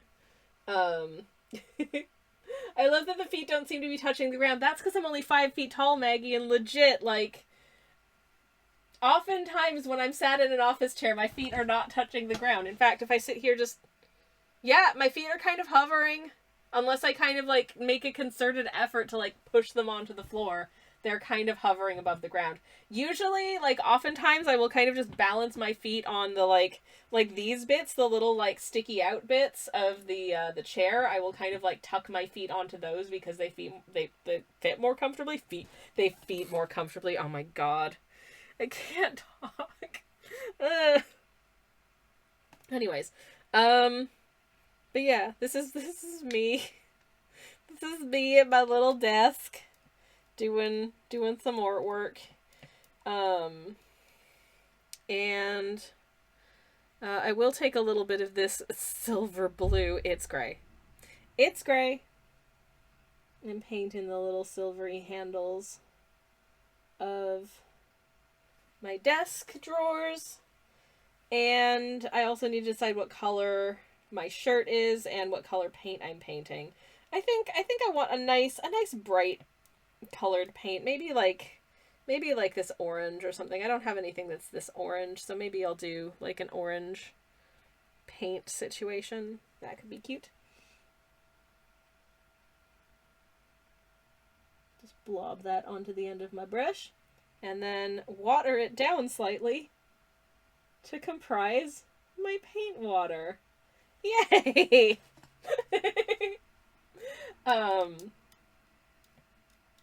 Yeah, I think this is coming on quite nicely.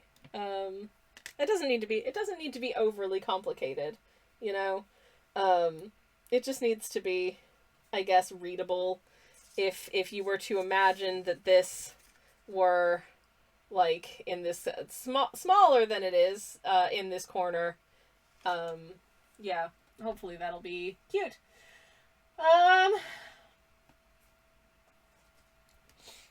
I think I'm running out of spoons. I know we've only been going for like 2 hours and 24 minutes, but I think my spoons are getting low, and I think I probably need to go get like some salad. But before I do I want to just get some sky? Get some sky up on this bad boy? Because I could do that. We could get some a little bit of a mix of sun and clouds over Copenhagen. Why not? Let me just clean off my brushy. Anyways, it's lovely. If I did not say so, it's lovely to see you, Maggie, and I hope you are well. I hope everyone is having good Thursdays. I hope you've had good weeks so far. I've had, I think, I was gonna say I had a fairly unremarkable week, but I did have, I released a new YouTube video, which I don't do every week, so that was nice. I've had some orders to ship out from the shop update, also nice. So for the sky, I am going to start with silver blue, but I'm starting with silver blue because it's grayish. And on this particular day that I am painting, the sky was grayish. I am going to just pull a sliver of blue into it.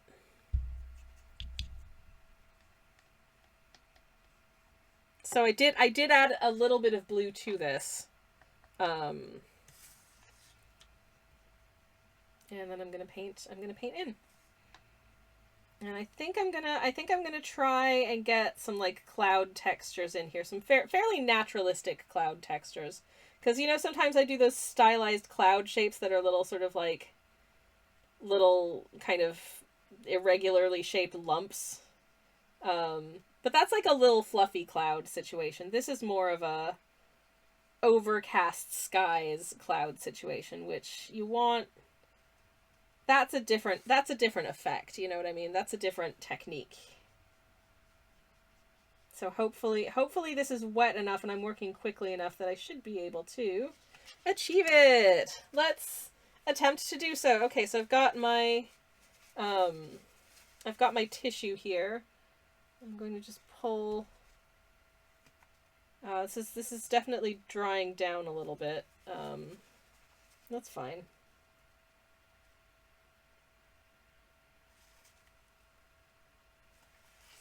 Okay.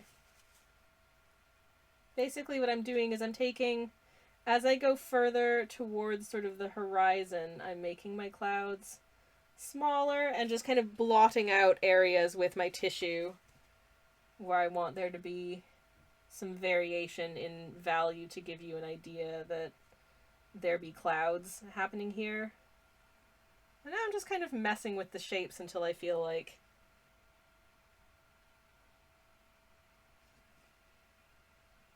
there's an appropriate amount of cloudiness. Okay, you know what? It's extremely subtle, but I think it'll do.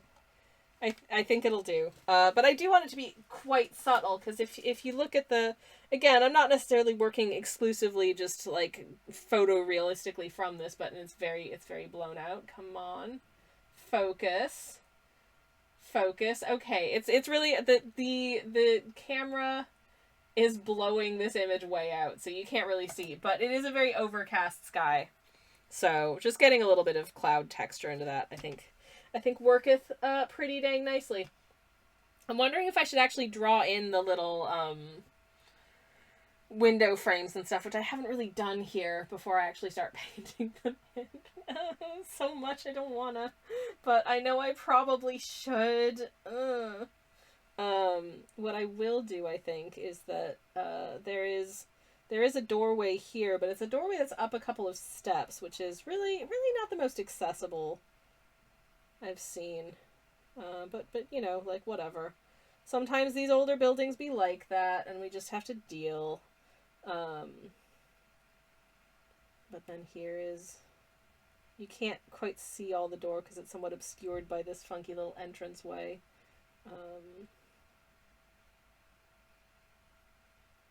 There we go, okay. But yeah, that's probably the door to, you know, like the flats kind of above the cafe. And it's got a little window in it as well. And then one of these bad boys. Okay, wizard. I think I might call it there for tonight, because yeah, I'm kind of tired and I've got a bit of an earache. So I think that will be it for today. But hey, we started painting this and we nearly finished painting this, and I feel like that's not bad for one strim, all things considered. I also had a really nice time chatting with y'all. It's been very, very fun. I hope you had a nice time hanging out with me as well.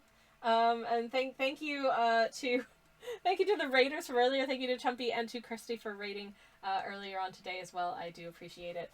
If you haven't seen my new YouTube video and you want to, here's another link. I'm sorry I keep linking to it. I don't want anyone who might actually want to see it to miss the fact that it exists. It's there. It's about dairy and stuff, which I swear is potentially more interesting than it sounds. Oh my god, I completely forgot to announce that we have a new emote! Y'all, since last stream we have a new emote. I completely forgot to talk about it today. But we do have a little... It's a fresh new Terry the Forg Mage. And I honestly, I think it turned out really cute. I hope that you like it. I had a lot of fun doing it. I'm going to include it in the raid message if I can find someone for us to raid. Then I will do that. But let me see if there's anyone online we can do a little raid on, because I think that'd be really nice. Joe! Hi, Joe! Glad you approve of the little Terry. I honestly, I had a nice... Joe is lurking. Sorry to drag you out of lurk for the emote enjoyment, but thank you, I do appreciate it. Also, Pokopia is out today, I believe. So if you've been playing Pokopia, I hope you've been having a good time of it. I could see a lot of people that that I'm subscribed to, that I'm following, are playing Pokopia today, which is truly delightful. But let me just have a little look, because I would like to maybe rate someone we haven't seen too super recently. But also that doesn't super matter. I think I will just, let me just check and make sure that this person isn't just about to finish. Meg says, OMG, I want to play it so bad, but that means I would also need to buy a Switch 2. Yeah, I cannot justify the expense of a Switch 2 right now, so that is a no from me for the moment, unfortunately, but so it goes. Anyways, I think we may have seen Manic Pixel Bean Girl not too long ago, but they are a really fun person to hang out with, so I'm gonna send you in their direction. I barely use my Switch, says Katie. Yeah, me too. I have a Switch 1. I cannot justify purchasing a Switch 2 just for the Pokopia. Also, I don't necessarily think that it's the kind of thing that I would get a lot of play out of, even though I think it looks really cute. So, yeah, but I hope everyone else is really enjoying it. Also, just a reminder, for the next art stream, if you have 5,000 channel points and want to see me attempt to draw a Pokemon that I probably have never heard of, yeah, you could do that.